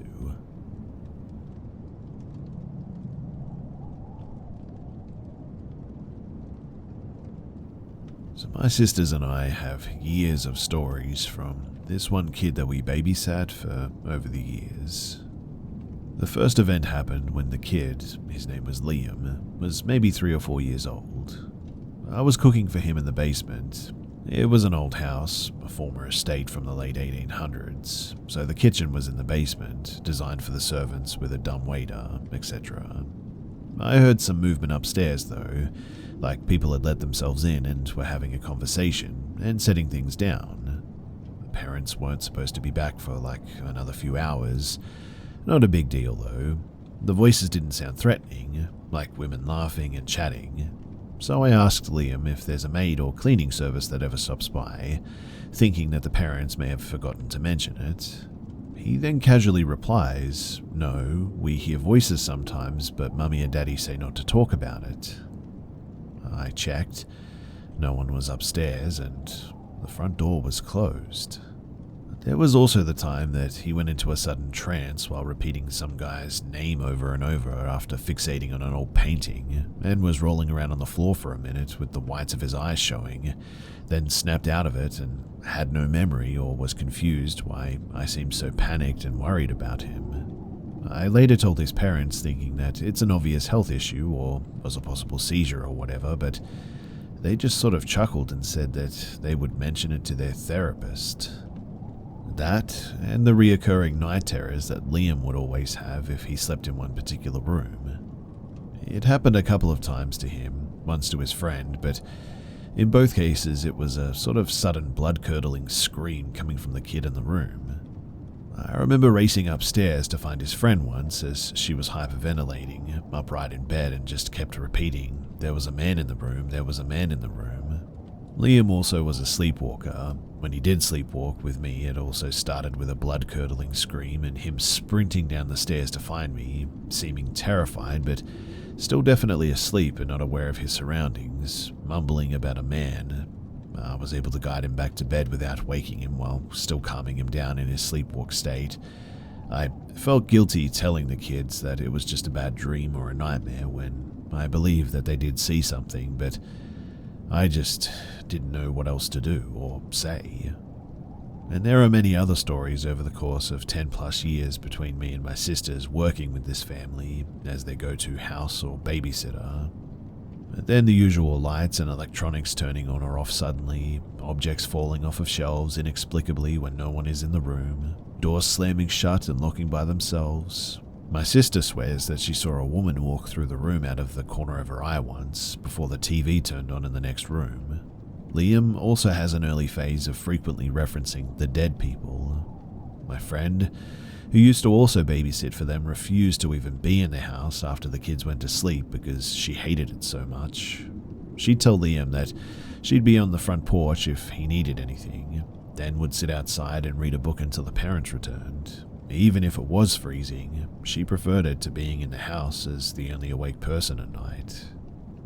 It didn't help too that the house was like a mile down a dirt road, in the woods past a swamp and old overgrown tennis courts, with coyotes howling in the distance even. The property also had no cell service, and the house landlines were usually dead. The house was exclusively decorated with antiques and creepy sort of sexual art and taxidermied critters. The parents also reminded me of a couple out of Eyes Wide Shut, and seemed, I'm pretty sure, were into occult practices. There's a famous hippie New Age center in my town that they were involved in. Oh, and the infamous Aleister Crowley himself used to hang out on the estate back in the day, apparently. And there's even a documented story about him performing rituals on the edge of the estate. I learned about this history years after we stopped babysitting for them, obviously. So, overall, it was a really scary home to babysit in. But they paid well, especially when they'd come home drunk at like 4 in the morning.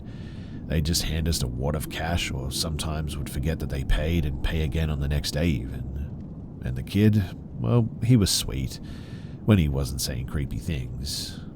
So in the end, I would say that it was worth it.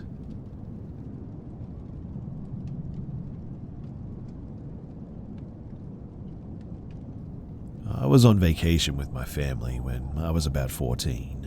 I was in the pool, which had a bar attached, and I was casually talking to this group of British people. I want to say that it was all guys, but I think that I remember a girl with them. Anyway, I started drinking a bit with them. The legal drinking age was 18, but the people who I was drinking with gave me an extra wristband that they had because apparently they were leaving the resort that day and wanted to give it to someone anyway. My parents didn't know about this, obviously, and neither of them knew that I was drinking. But they were clearly a lot older than me, and kept putting drink after drink in my hand, and I was ecstatic because I was, well, getting drunk in a pool in Cancun and out of sight from my mother. They started to try to convince me that one of the guys in the group was 15, and that I should talk to him because he liked me.